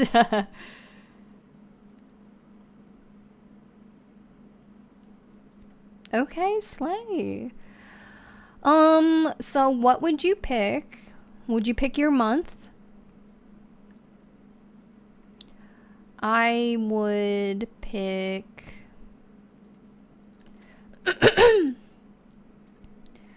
I would do the peach and lily. That's what I would pick, and that's, you know, I would do this. Second, I would want September, Drunk Elephant. Third, Third, I want an Olaplex, I think. Yeah, those are my top three. What's your top three?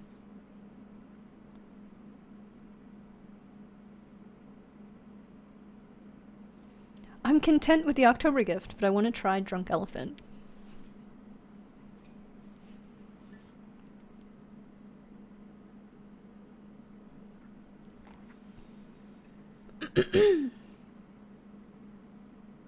Another old lady brand. I just saw that. I'm switching my birth month. I was no longer born in June. Justine said she uses the wrong birthday. I'm like, but I don't blame you.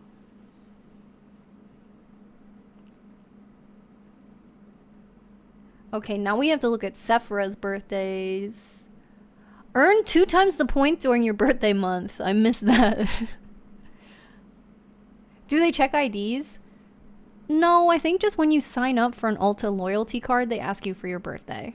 So you can say whatever you wanted, really. Sometimes I give people my ID for just like the spelling or my address so they can just type it all in. But they didn't ask for it. I just do that for them. Okay, so let's look at Sephora's. I wonder if this same website can do Sephora's birthday gifts.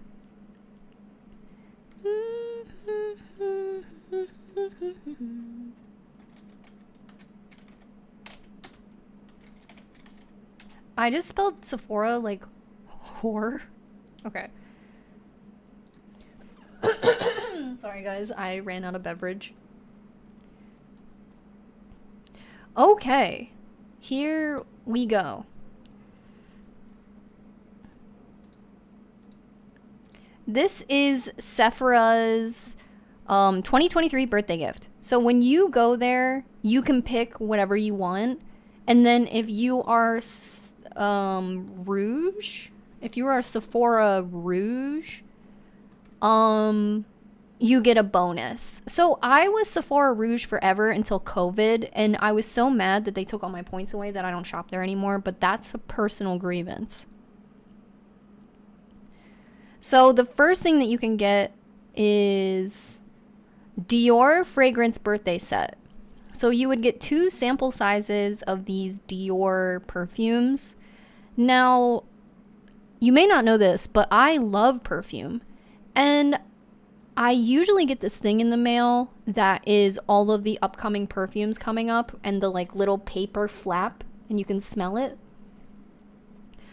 And I don't remember if I liked these or not. But perfume is really difficult if you are cruelty free. So I don't know. It's tough.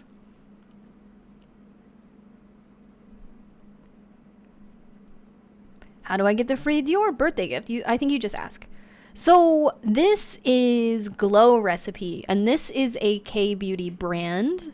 I have their green mask or whatever. I got it as a sponsorship, so you may remember. So I have tried Glow Recipe, and it was fine. However, this could be a part of your glass skin regimen. So if you want glass skin, bitch, this is Pore Tight Toner. And then what is this? Watermelon Glow Dewdrops. Okay, I don't know anything about dewdrops. That might be makeup. All Sephora Beauty Insiders can choose Glow Recipe Watermelon Glow Skincare Birthday Set for their free Sephora Birthday Gift 2023. It includes watermelon, dewdrops, and Glow Pore Tight Toner Mini. The dewdrops are described as a multi-use highlighting serum that hydrates and visibly reduces the look of hyperpigmentation for dewy reflective glow. Okay, if that is not your glass skin product, then I don't know. Watermelon toner described as a gentle PHA BHA infused watermelon toner that hydrates skin, minimizes the appearance of pores. I hate pores. These sound great. This is what it includes. Normally their products are in glass bottles. If anybody knows if these are in plastic or not. One thing about glass bottles, you're not getting it all out. Next they have, can anybody phonetically, does anyone know how to say this? Aaliyah? Leah? Hello? Elia? They're like, that's my daughter's name. Lady. All Sephora Beauty Insiders can choose this set for their free Sephora. Limitless Lash Mascara. Clean. Okay, so this is Clean Beauty. Clean, thoughtfully formulated mascara that lifts, lengthens, curls, separates. Multi-stick, described as a buildable wash of color for cheeks and lips to instantly wake up skin. Ilia. Like Gilead? Like Handmaid's Tale? Ilia. Il-A. And here's another one. Quay. The Quay of Life Beauty gift set. So with your Quay, I read that so many times. The Quay set includes a detox shampoo, leave-in travel conditioner, St. Bart's body cleanser mini, and a Melrose Place Eau de Parfum mini. Detox shampoo is described as a clarifying shampoo that deeply cleanses away dirt, build up apple cider vinegar, strengthens hair. Leave-in travel conditioner, described as a leave-in conditioner that detangles hair, protects against heat and damage. So this is a spray after you get out of the shower. Cleanser, exclusive to Sephora, described as being infused with Quay St. Bart scent, featuring notes of dragon fruit, orange blossom, tuberose, and Baltic amber. And the perfume is a velvety rich rose fragrance with hints of bergamot, lychee, cedarwood, and white musk. Then you can choose. You can say, I don't want any of that shit. I want points. Give me points. So you can get points. So if you're Beauty Rouge, you have an option to get other stuff. I used to be Rouge, and sometimes I would still pick this regular stuff. Sometimes this isn't better. These brands determine this. So Nest was like only for the Rouge. For the Rouges. Oh, Quay is it's there's no Q in it. I made that up. Oh, yep, that is not a Q. My fault. When I have to read. So Nest, I mean, girl, this is probably the best one anyway. It comes with a candle. Rouge members can choose the best of Nest for their free Sephora gift. This includes Wild Poppy, Eau de Parfum, Mini, Madagascar Vanilla Perfume Oil. I'm pretty sure this is a bestseller. And Wild Mint and Eucalyptus Candle Mini. Then you can get Clean Pharmacy, spelled like that, Farm. Is anyone here Rouge? Sephora Rouge? Rouge just means you've spent a certain amount of money in a year period. And so the whole time I was shopping at Sephora, I never, ever, ever cashed in my points for anything. So every year I ended up being Rouge. But, you know, I should have never done that because I lost all my points. So this is clean skincare. I feel like this is probably like how Lush has some masks like in the fridge. The Pharmacy Clear Skincare Birthday Set includes Green Clean Makeup Removing Cleansing Balm, Mini Halo Ultra Hydrating Cremus? Please. I'll get this. Ceramide Moisturizer Mini Honey Potion Plus. I just said it. No. Ceramide Hydration Mask Mini. Okay, so all that. Girl, good luck. And then, yeah, so that's it. If you want to get your Rouge, I think this is all made of food, so it might make it expensive. Nest is kind of a newer, trendier take on fragrance. I think they're pretty popular. Candle is a good sign. And their Vanilla Madagascar, I believe, is a bestseller. Then you have your Way. There's no Q in it. This Ilia, please God help me. Glow Recipe, and the Dior.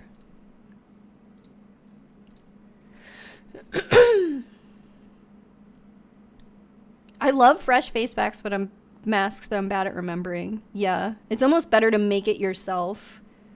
Like if blueberries are on sale, quick Google if there's any masks you can make.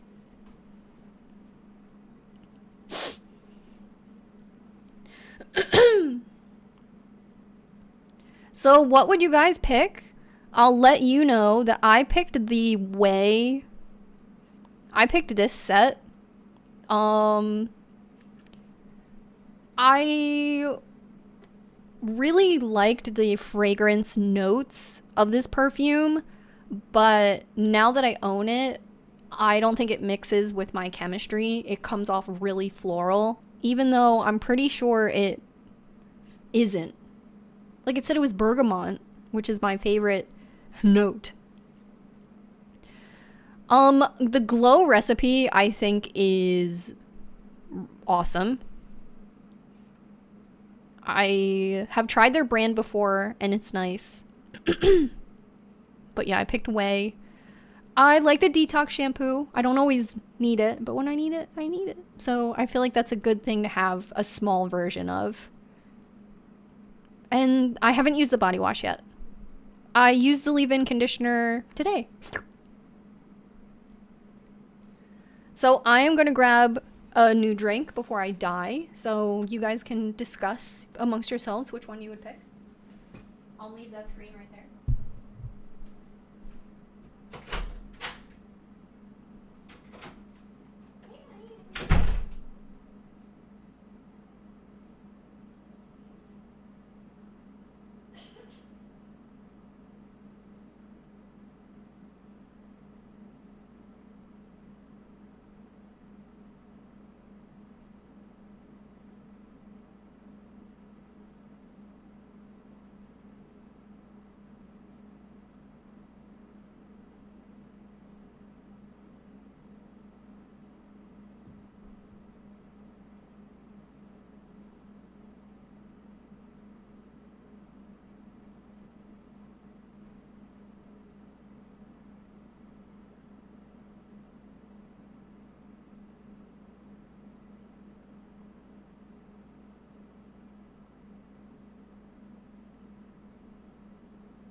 Hey everybody.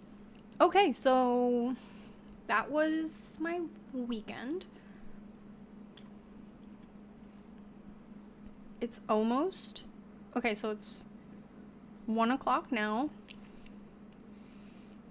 At the top of stream, I did mention that I did tell my neighbor I would weed today, because the weeds in my backyard are growing not into her backyard, but on her fence. But she says that she doesn't want them to get too crazy because then they get heavy. Q, do you want to change your hair color again, or do you want to keep it natural? Gotta go, Quack. I got your postcard. It was delightful. Yay! Thanks for hanging out today. I'm so glad. Sending a postcard feels really weird because you just put it raw in the mailbox. I was scared to do it at like a city, like the blue mailboxes on the street, because I didn't want someone to like dump an entire beverage into it, so I went to the post office to put it in the box. Anyone can read it, yes.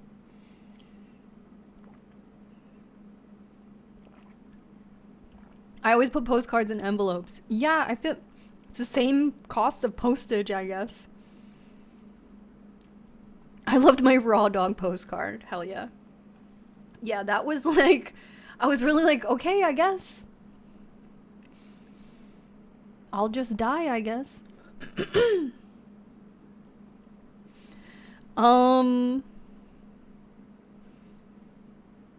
What did I just say? So I feel like we can do like one more little thing before I have to do the garden. At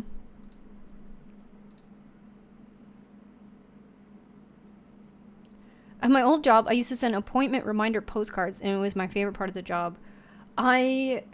So the stamps now are just stickers, and the corners of them were peeling up. And you can't put tape on the stamp because it won't read it. Like the machine won't read it. So I had to buy a glue stick to glue all of the stamps. It was a whole thing. Enough time to glance at the Met Gala looks. Yes. And then maybe next stream we'll talk about jeans because I have a lot to say. Of course, I have so much to say about jeans.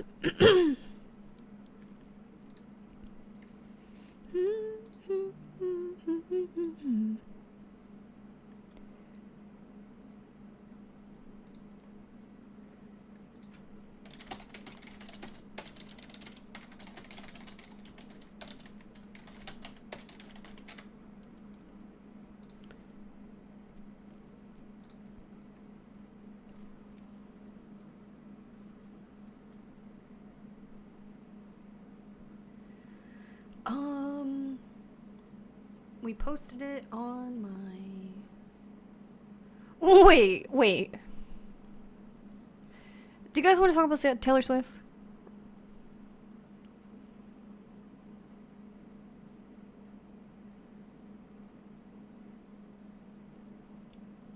Wait, where is my Met Gala post? Here it is.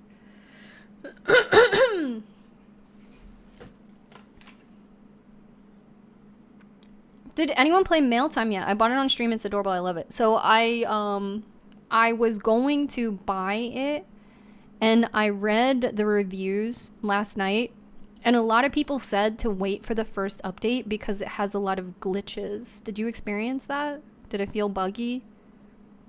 I read the reviews I read felt really unbiased. They were like, this game was very cute. I literally always want to talk about Taylor Swift.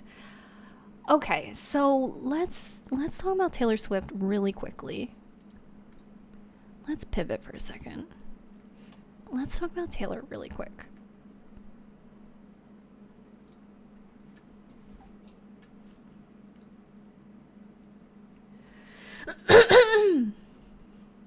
Came out of lurk to say I forever want to talk about Taylor Swift. Okay, so this might be drama. So I would love Taylor Swift inside information.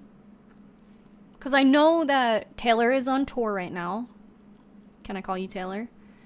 She's on tour right now, and I understand that there is a ton of strategy in the fandom about experiencing her tour. You know, sounds exhausting, but it also sounds like a lot of fun if it's your whole world. Miss Swift, if you don't mind. It definitely didn't feel buggy, but I think it glitched on me one time and I got stuck between mushrooms. I saw a lot of the reviews say that it forced them into the end game sequence, so then they couldn't go back.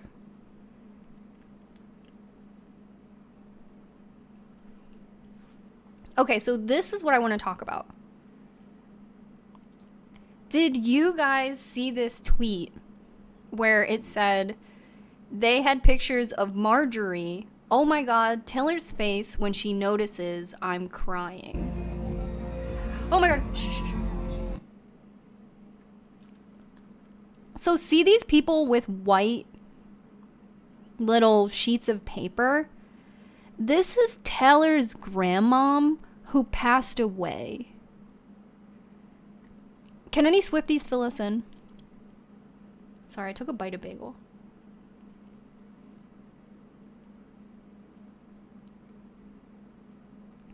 So Taylor's grandmom died. I don't know when. And these people holding up signs, it's just a dead up. See this picture? It's just like a dead up picture. Not dead. But it's a whole ass picture of just Taylor's grandmom who is dead. And I'm not trying to be like dead as fuck, in the ground dead. But I just mean like who passed away.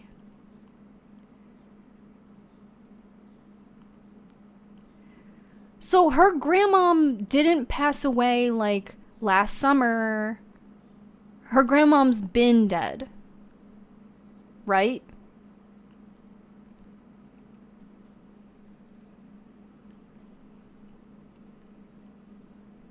Okay, so to fully understand this, at face value, I said that this was nuts, but I'm happy to talk to Swifties about this.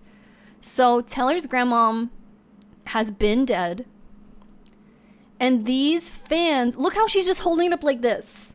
Like, look at your grandmom. She's dead. R.I.P. to your grandmom, but I'm different. Bro, what are we doing? What are we doing here? What?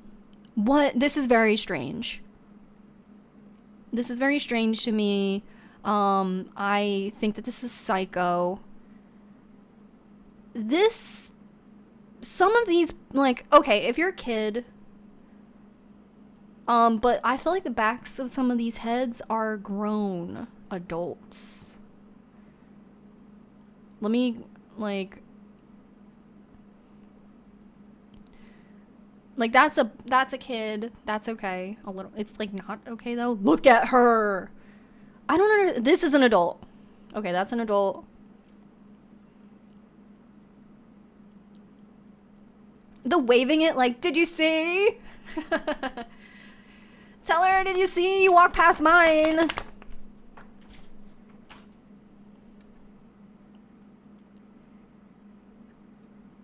To me, this is someone going, oh my god. Let me read some of this. I'm not a Taylor fan, but I thought this was very bizarre. Her grandma was also a singer, passed away before Taylor got big, and was a huge inspiration for Taylor, apparently. That adds some context. Maybe. It felt so weird to me and very upsetting. Crossed a boundary, I think. Oh, I don't like that. I dislike that. Parasocial relationships gone too far. It just seems super weird and a little look at me, we have a parasocial relationship, but to her it might be sweet, I don't know. It's weird for sure. It's not a fan's place to bring that up, no matter if there's a song about that person. I also think it's strange. People are justifying it, saying her reaction shows that she likes it. But would she really stop the show to be like, stop that? Probably not. Also, a whole group of people agreed to that? Yuck. Yeah, any Swiftie input? Like, is there a Discord that they're, like, they all had the PDF of Nana Swift and they printed it? Or did one lady have a bunch of these and gave them out? And some people are like, nah. And other people are like, yeah. Holding it like that. Look at it. Look, they're not even, they're a little fucked up, but they're not folded like that they were in their pocket. Look, that one's mint condition. So they held this the whole time, right? I'm in a Facebook group for the Philly show, and grown adults are printing pictures of her grandmom to take with them. No, please no.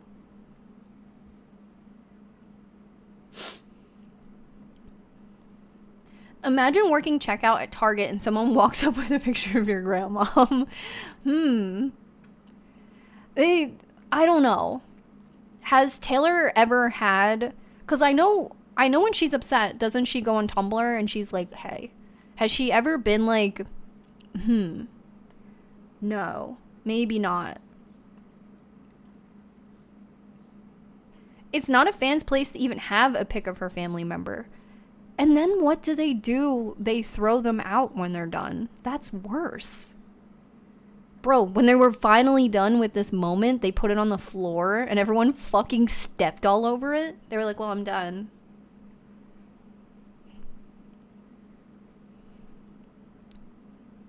They're trying to get a reaction and I'm over concert goers upping the antics to get noticed. Can you talk to me about that? I saw someone else say that.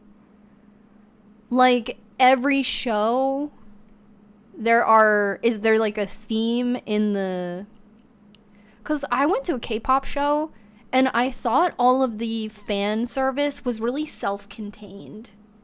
Like, there were people like really taking in the theater of it, but it was really individualized. It was not an organized effort.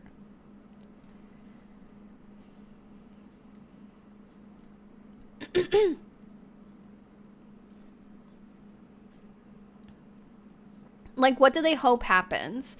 I think they hope that later she'll tweet and be like, Albuquerque, I really liked how you did that. And someone will be like, it was my idea. Usually fans hand out stuff like this in the queue before the show and tell you when to hold it up. I'm so, like, I don't like being told how to consume something. And not even in a, like... I think it would just kind of turn me off, even if I was in a neutral mood. And someone was like, here, this is... Everybody hold this up. When I saw ATEEZ, it was one of their birthdays. So there was, like, some whisper of that. But even then, it didn't feel... Also, a birthday is a lot. Birthday is fine to celebrate amongst fans. I think knowing your favorite's birthday teeters, a little teetering. But I think you can celebrate your favorite's birthday. I privately celebrate Joanna Newsom's birthday, but... you know, I've celebrated Morrissey's birthday. But not to him. He would smack me.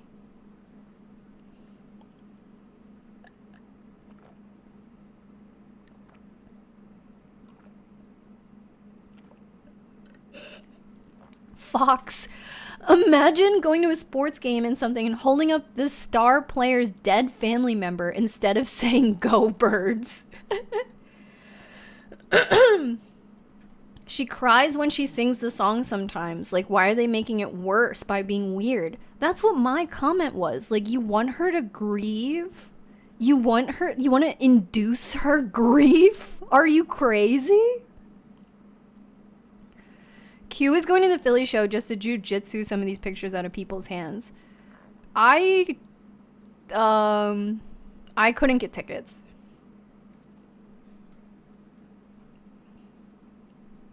I can tell you this though, like, one, I think to an extent some of this is okay. Like, I've seen a lot of people online say I couldn't go to Taylor's show, so watching it on TikTok has been really nice. I've seen a lot of people say that, and I am touched. I do think that some of the whole Taylor Swift is on tour TikTok is a little too far. Like, people have some aspects of the tour memorized and then let people around them know what's about to happen. I would be like, shut the fuck up. And I'm not trying to sound mean. There's just something about that experience that you're like pulling me into something that I'm not that heavily invested in, and then making me feel othered because of it. I don't know. Maybe I'm being sensitive, but I think that the toxic aspect of this turns me off a little bit. It also makes me feel like I can't be a casual Taylor Swift enjoyer. I have to, like, make a blood pact with the Swifties. Sorry. Taylor fans are just unhinged, and it makes me uncomfortable sometimes to even say I'm a fan because I don't want to be associated with that shit.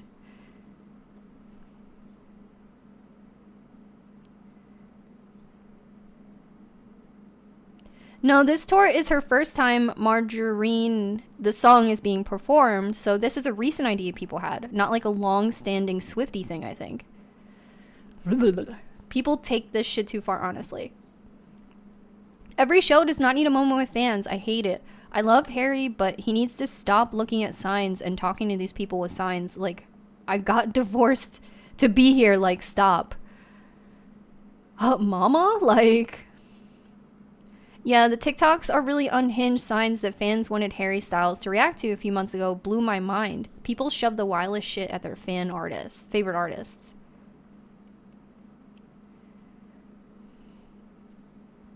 For a metal concert I went to, the lead singer's birthday was that day, so a fan handed out custom printed towels and we all held them up at a specific time. I thought that was cool. That is cute. You know what? That's like, it sounds like a similar thing. Like, oh, it's his birthday and I got these towels. We're all in this row. Do you mind holding it? I would be like, yeah. But if you were like, hold this picture of Taylor's mum that I printed from ancestry.com, I would be like, no, you have to go to bed. There's like a difference that I feel like I don't need to explain.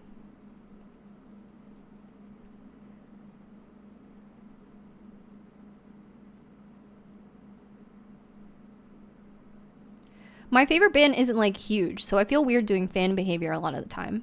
Yeah, for Joanna Newsom, I just try to dress really nice. But if people were trying to like monopolize the concert and have fan experiences at Joanna, I would feel like it was selfish because we're all in that room to enjoy it. Taylor is different, it's a stadium show. But I do think she's a human, and that's really weird. Because they're just holding this fucking picture. Look at it. Look at Nana.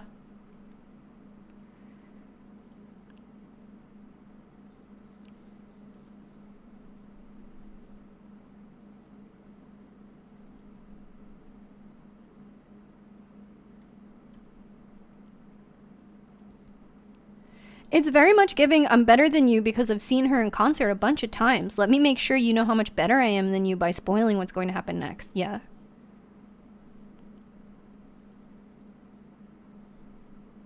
Like, don't get me wrong, I've been listening to her since I was a literal child, and I'm a huge fan, but there's so much unhinged shit going on, and it makes me super uncomfortable. Yeah, I really feel like fans are starting to monopolize this concert and make it about themselves. I have heard way more about them than this, I guess.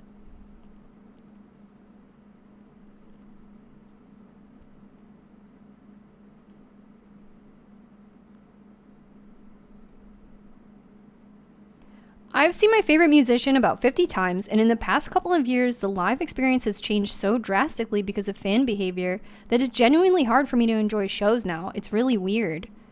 Yeah. Yeah. I mean, I saw ATEEZ, which is K-pop, and I had only started listening to them like a few weeks before the show, so I was going to feel left out anyway. I liked the theater and the camaraderie of having such a strong fandom, but I did think it was K-pop associated. I feel like I'm learning right now that that is just a stan thing, and that might be experienced everywhere now. They're blocking the view of other fans too. Yeah, if someone's like, get that shit out of here. I'm not a Swiftie, so I may be wrong, but Taylor seems like she gets really familiar with some of her fans and treats them really nicely, which I think gives the fandom a false sense of familiarity that they think they are special and close with Taylor. It's wrong. Yeah.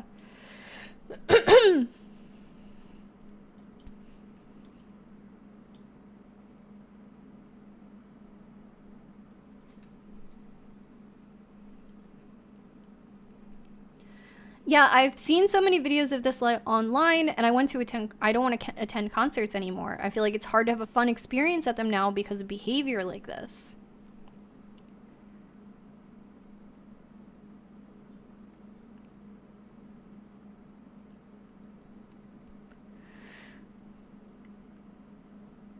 I hear a lot about how bad concerts have been lately, and it makes me hesitate to go. Yeah, I'm definitely hesitant to go. I haven't bought tickets for anything this year. I wanted to see Iron and Wine, but he had a ticket lottery and I didn't win it. I'm hoping he comes to Pennsylvania for some other reason. It's what I call main character syndrome. The concert is not your main character moment, it's the person performing. Yeah. KGs, thank you so much for following. Yeah, I've always felt like you went to a concert and you were like a little ant. You were just like a little nothing experiencing this moment. So I guess that's changed. I've never brought a sign to a concert. I didn't know you were allowed. Since I was born, I've seen people with signs. I've just never seen a person, I don't know. I didn't.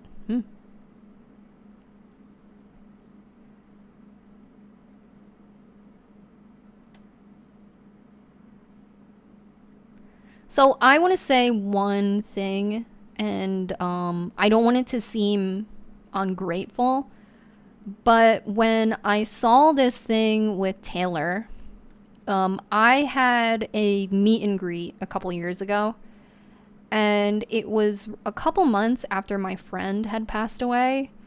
And as a gift at my meet and greet, someone had made a painting of him and gave it to me. And it was really, really a kind gesture, but it actually made me feel really bad. And if you're here, I'm really sorry. It's kind of tough because you gave me a really nice thing, but it made me instantly experience grief that I wasn't prepared to experience. Like when a person has passed away and like their birthday comes up or a song they used to like on the radio comes up, there's kind of a moment where you can privately experience grief, but you experience it. To at a meet and greet where it's really high energy, I'm saying hi to everybody, I'm trying to make everybody happy, I have a little outfit on, I'm talking to so many people. I want everyone to have a really good experience meeting me. It almost felt like I was shocked into grief because here was a picture of my friend who passed away. And, you know, I didn't expect to experience grief in that moment. So I was really unprepared. You know, you can have therapy or talk to your friends or just gradually learn how to cope on your own. And grief is one of those things that you really learn to live with. But that one was shocking. And I started to cry, even though 2 seconds before I was laughing and smiling. So such a quick shift actually like really upset me. So when I saw this Taylor thing, it reminded me of that experience I had. And this is probably like, I don't know. When it happened to me, it was really shocking.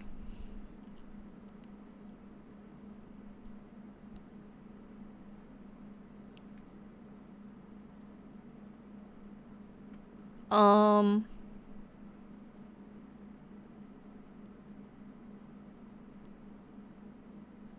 and you know, I understand she has to be really grateful because one, they're her fans, they're supporting her, but like their intention is kind of like fine, but it's just really hard. It's really hard to experience grief. And even if it's your grandparents, like if somebody popped up with a picture of my grandpa who's like grief I've come to terms with, or like his passing I've come to complete terms with, you're asking someone to think about death. You really are. It's not like, oh, I love Nirvana. It's a shame what happened to Kurt Cobain. Like that's a conversation about somebody who died, but it's a little removed. So this is just like it. Yeah. It seems like celebrity dehumanizing. I feel like yes, like instead of these being pictures of her passed away relative, her deceased relative, like, is this not how we treat animals? Like, when you tap on the glass? She can't leave this situation.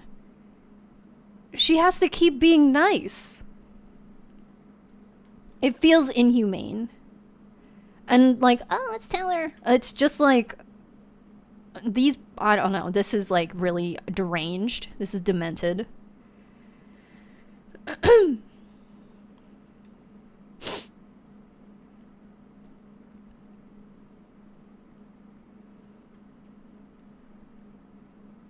Yeah, huge misunderstanding of boundaries.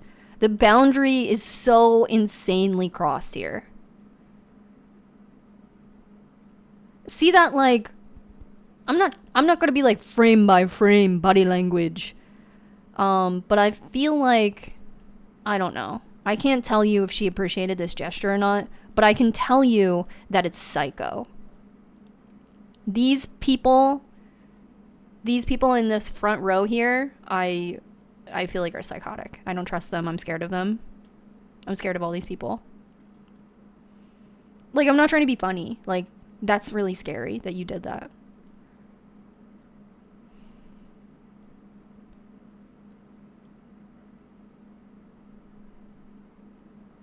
Recently, in one of my women's skate clinics, at the very end of 3 days,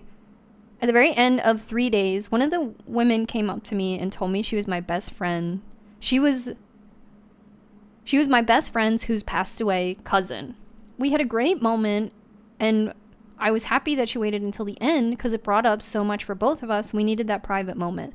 Those moments should feel safe. Yes, that is an amazing point. Thank you for sharing that. This moment, whether that she is having, even if her song is about her grandmom, like Amanda said, even if that is about her grandmom, like, she might not be in the headspace to see her fucking grandmom and see pictures of her and think about how you went online and fucking printed them out and distributed them and shit. She, you know, her song about her grandmom mentally might be something really nice for her and might take her to like a sweet meadow where she remembers writing the song. And now they've forced her to think about something else. I don't, you know, it doesn't feel safe. It screams, give me your attention, Taylor. It reminds me of like an ex-boyfriend or something. It reminds me of something like sadistic.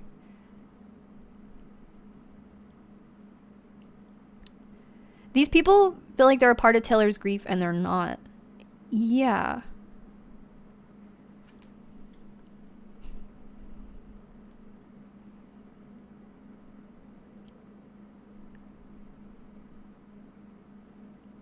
I feel like having a fan do that to you is such a strange position to put you in. They know so much about you and you know nothing about them, and it's totally confusing. Yeah, I've met a couple people in my life personally who have tried to become friends with me, and I'm always really nice. I always, you know, it's not that I'm not open to having a friendship with someone, but sometimes you can just feel that it's not balanced. And I don't know. I've seen that someone has tried to approach me and be my friend and then online be like, she was really standoffish. And I'm like, I'm a stranger. Okay? I'm meeting a stranger. It's really tough. They're asking her to do something that, I don't know, it's not in her, she can't do it. It's not in her chemistry, or it's not natural to her.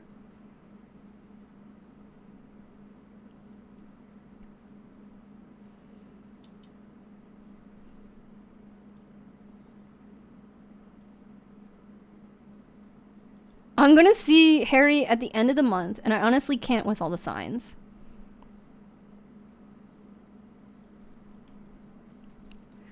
Yeah. And I don't know, it feels like it makes me feel bad too, because I'm not meeting people and I'm like, hi, but we're not friends. Really, I'm just meeting a person for the very first time. Like, that's all. And some people understand and then some people don't, and it feels, yeah, it's, I don't know, I can't tell you about this, but we just watched this clip 55 times. These are some of these people are adults, and that's what's pretty concerning. A kid, if I was Taylor and a bunch of kids did this, I would be like, thank you, get these kids off the fucking internet.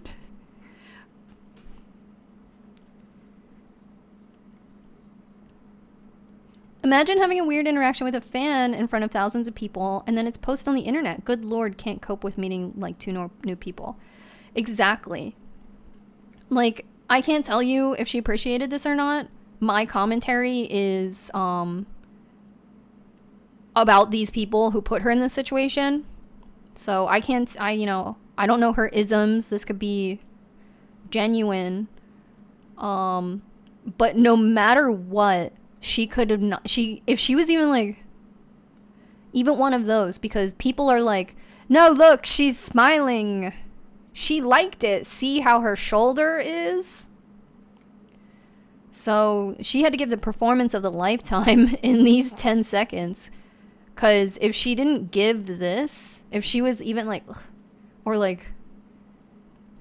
but if she cried, I bet everyone would have been satisfied too. They would have been like, oh, wow, look what we made her do.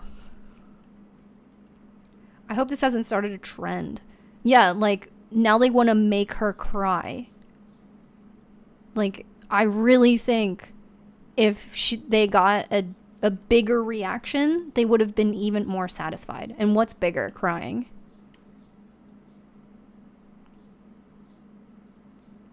I think I saw that person printed the photos 300 times. Oh, so one person is responsible for this. Are they adult?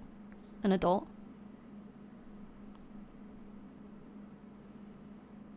Yeah, I hope this hasn't started a trend.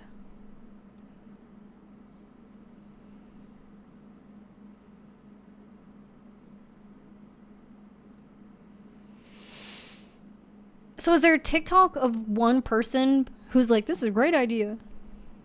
Revoke their Swifty card. I put mine on the shelf for a minute. This is despicable. I don't want to be a part of this.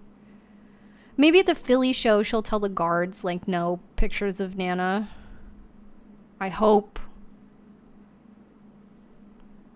something can be done that isn't, that doesn't subject her reputation. Maybe we'll get to a point, though, where you can't bring shit in. And I think that that's fine. I don't think you should be able to bring shit in. Like, people throw things on the stage. I don't like that. I don't like that for them.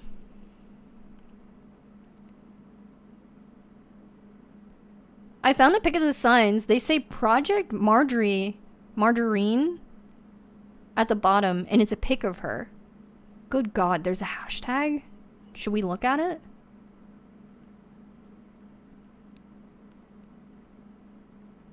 Every ticket sale should have a contractual agreement that says I will not be a weirdo to the performing artist or I will pay a $1 million fine. Yes, please. There are so many fucking weirdos popping up, and it seems like this creates a concentration of them. Is the project making Teller cry? Yeah. I think they want a big reaction out of her. What else is it for? I could see, like, if at the end of this song everyone threw, like, a flower, and it's, like, kind of symbolic. A picture of her means that you found a picture of her, and you printed it.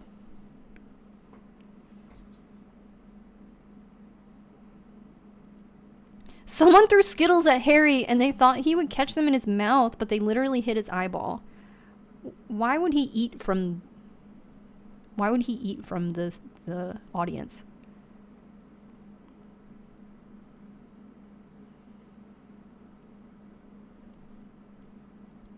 I had to leave one of the band's Patreon discords I was in because I didn't like seeing how weird people were with the band members. They would talk about it in the Discord on occasion, which is fine, and they would sometimes cross boundaries, or others would guilt trip them into listening to their music and constantly ask to collab. It gave me a lot of secondhand embarrassment.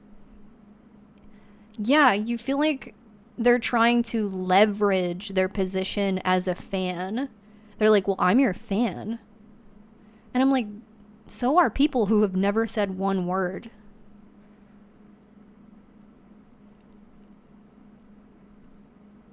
There's a vid of Billie Eilish getting hit with stuff numerous times. How are you allowed to throw something? I'm confused. I'm not trying to be like, oh, I've never been to a mainstream concert, but all of this is all fascinating. And what about our family? Like, Taylor's whole family is subjected to this in these videos? 100%. Didn't Jake Gyllenhaal, like, delete his Twitter? I would be like...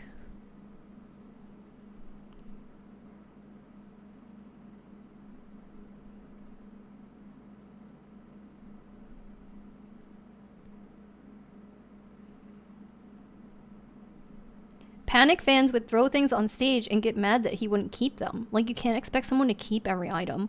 Keep it where? They're on tour. They're not at home.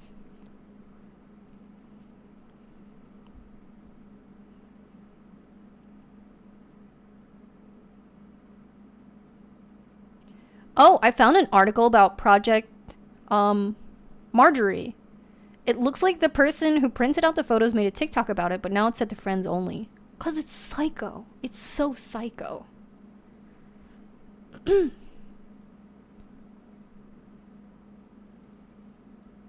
Like, you need to take time to be introspective. Like, you have an obsession, and being obsessed with something casually is fun. It's just how we talk. But when you have an obsession, you need to get help.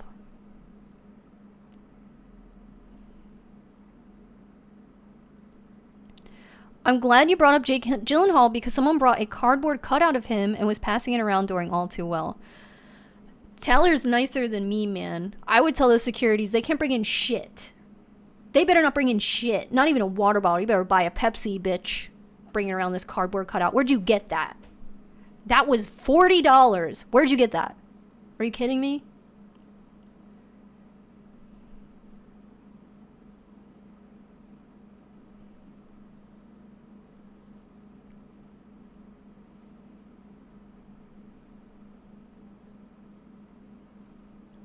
A second tour bus for all the fan items.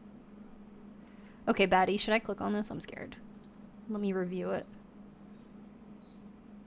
Oh my god.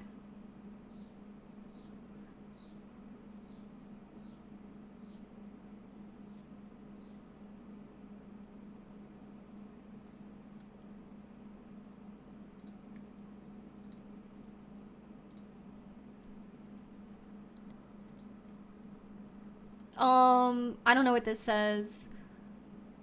I'm so proud of this project and grateful for the people who participated. It's a project just because you decided. I think we abuse the word project. This isn't a project. This is a weird psycho thing you did. This is a weird stalker thing that you did.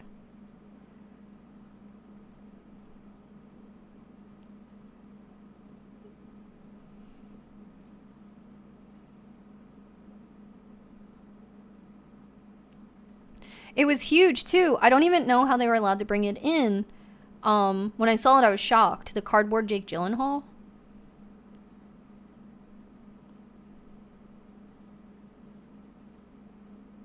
I wonder how much Taylor needs that type of behavior. I mean, that's the same behavior that sells out stadiums in seconds. I guess that's a point.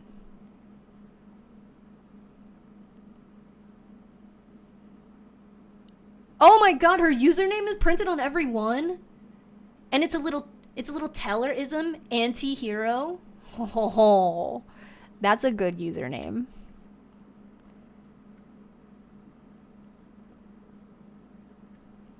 When I met Trixie and Katya the first time, their photographer said no trauma dumping. And if we had gifts, we had to put them in a box where they would receive them later, because if not, they would just have a pile of stuff at their feet for all the pics. I mean, I've heard Katya talk about fan interactions, and I mean, she may have got me, like she may have been in character, but I feel like I've heard them talk about fan interactions, and she has been like, we were eating, and I said hi, and then I said, move along. And I remember thinking that that was so big, that the way she said it really casually, and then also feeling like, yeah, that's it. Go do it. Say that. And I like that. And you should be like that. I'm having like an allergic reaction. Can you see it?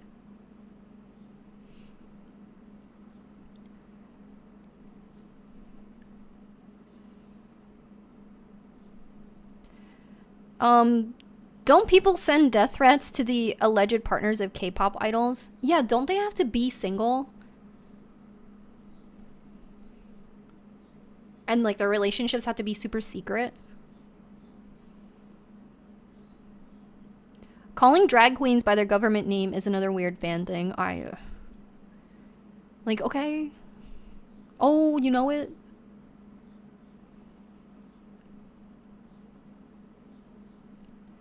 Fans are deranged with Trixie and Katya. So all respect to them, honestly. I don't know too much about that, but I do believe it.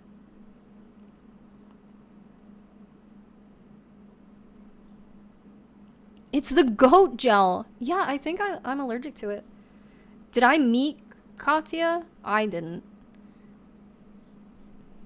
They had a show right before COVID, and for some reason, I was like, I'll catch the next one, and then it was COVID. So COVID might even be my fault.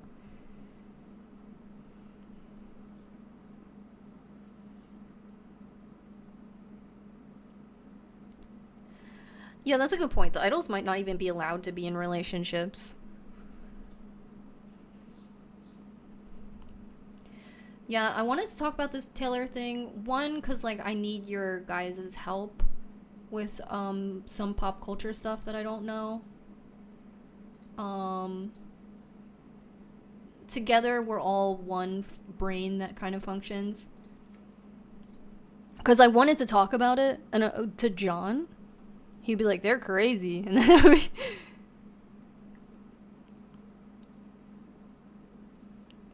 no trauma dumping thing is so real. When I met Joanna, I almost told her divers got me through my dad's death. But then I said, your music means a lot to me, and I'm so glad I did. Yeah. When I met Joanna, this is going to sound really selfish. When I met Joanna, there was a girl talking to her, and the girl was talking to her for a really, really, really long time. And, you know, I heard her, and she was also like talking about horses, and I don't know. And there were just so many people waiting. And I could see Joanna feeling panic about that. And then the person, her assistant or her tour manager, was like, the car is here. And I was kind of don't you see that Joanna is like becoming stressed out by what is happening? And yeah, I was one of the people causing the stress. I was there and I wanted to meet her. But when I met her, I said the same thing. Like, I'm so happy to meet you.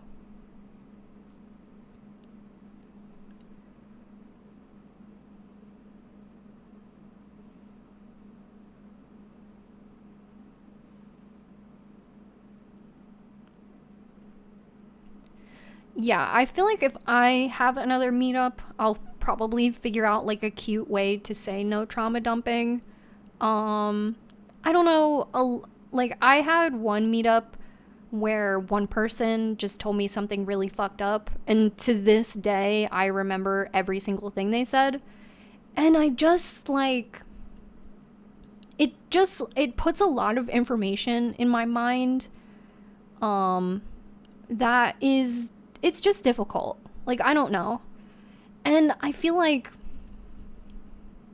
how do I say this? Like, if you went to your friend's house and just overran the hangout with like a really sad or really fucked up or really angry story, if you told your friend something kind of heavy and then just left, like, we recognize that socially is kind of uncool.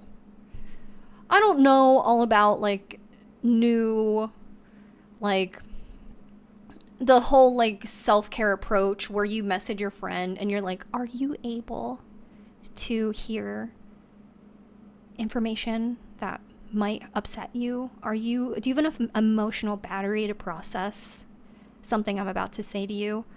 I don't know exactly all about that. I don't know too much about that. That might work for people, you know, on like a journey and everything like that. But at the same time, at the meetup and the context of the story I was being told, I almost wanted to be like, this is a good day. This is a good day. I'm having a good day. Let's have a good day. Like, don't tell me about the worst thing that's ever happened to you because I'm listening. Like, let's have a good day.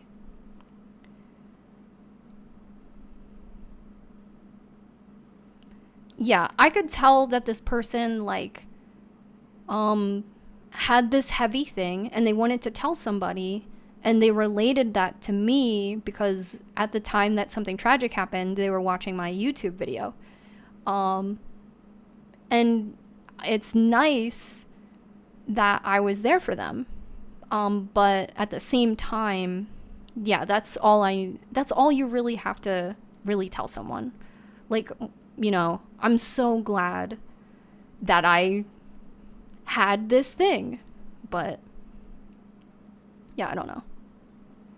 I will mod your RRL meetup. Yeah, it sounds like I'm kind of shit talking here, but you know, it's just my experience. Like, it happens. It's common. It's out there. It's happened to me. Not that I'm Taylor Swift, but yeah, I think when it happens, it can be tough. I wanted to say I was Googling around for my Philly trip, and since I suggested Monster Vegan a couple weeks ago, the vibes seem rancid. I did find a place called Tattooed Moms, which seems much cooler. I love Tattooed Moms. I love Tattooed Moms. Tattooed Moms is, well, one friend of the channel. We shot video there. And a couple years ago, when I was very broke, they paid me to paint a mural there. And I know they did not have to. So they're the best. I love Tattooed Moms. Food is amazing. The vibes are really cool. It's a bar, but it has seating. So I like that. You're like not cramped.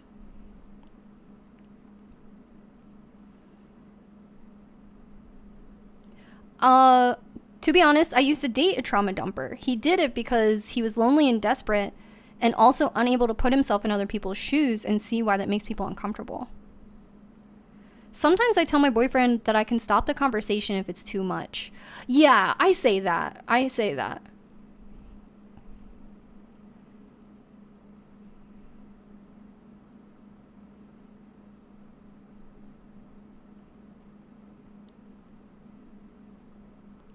Genuine question, since you mentioned you might be at a con in South Florida with Vil this summer, would you be more comfortable if people didn't approach you?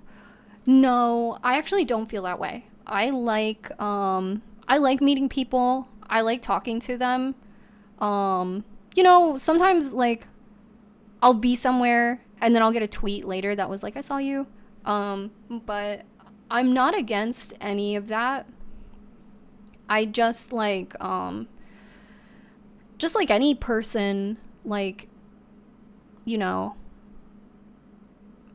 if something makes me uncomfortable, it just does. But meeting people, that doesn't necessarily make me uncomfortable.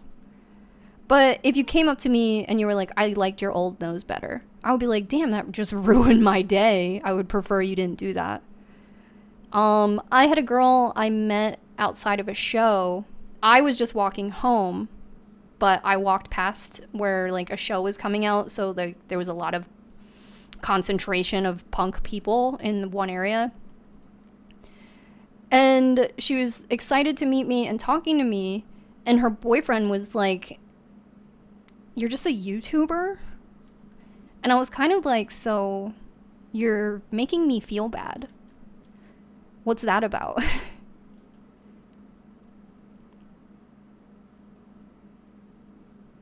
Trauma makes people do weird stuff too, like telling people inappropriate stories. Yeah, I used to know somebody who would do that. They would tell you like the worst fucking thing possible, but we would be out to eat. And I know that some people can take that and they're fine with it and it doesn't bother them at all. And then other people like me, I'm just a little more sensitive to it.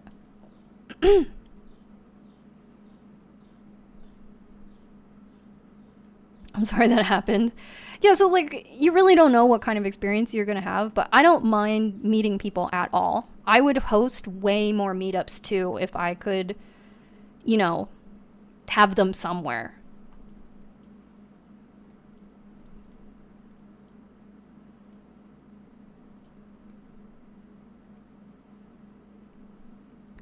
I think when you're having a heavy conversation, there's a time and place, and there's a need and there needs to be good boundaries and understanding with the person you're talking to. Doing it to a stranger is never okay. Yeah. I think the golden rule applies here. Yeah.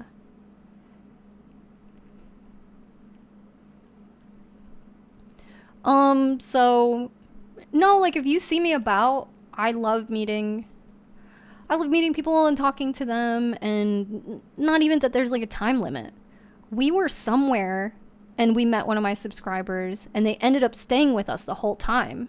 And I liked that. I'm like, "Oh, cool. Someone I kind of know is here." Like, cool. So it really just like anything, you can go to summer camp, you can go to a pottery class and kind of connect with somebody you're meeting for the first time, and that's your little buddy. And there can also be someone in the same pottery class who vibes you the fuck out, and you're like, not into that. But that's life. I don't know.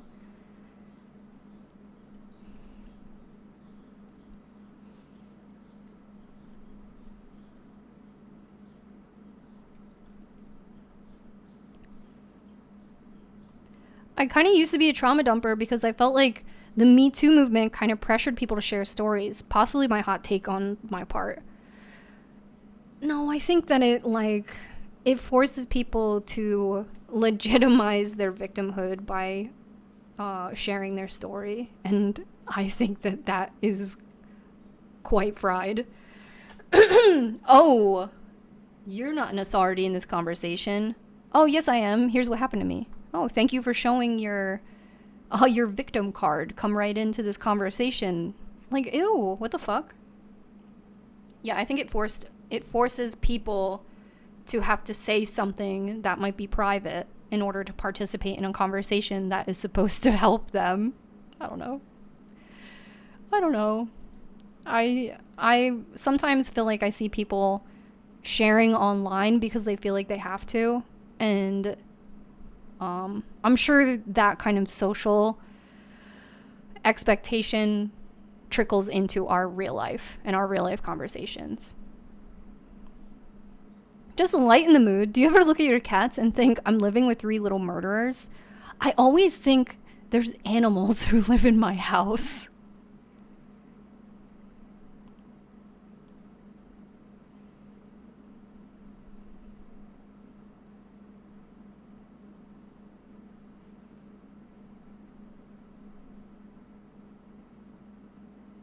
I ran into a YouTuber I watch on the metro once, and we ended up sitting together for the ride, and it was really chill. He ended up asking me more questions about myself than the other way around, which put me at ease.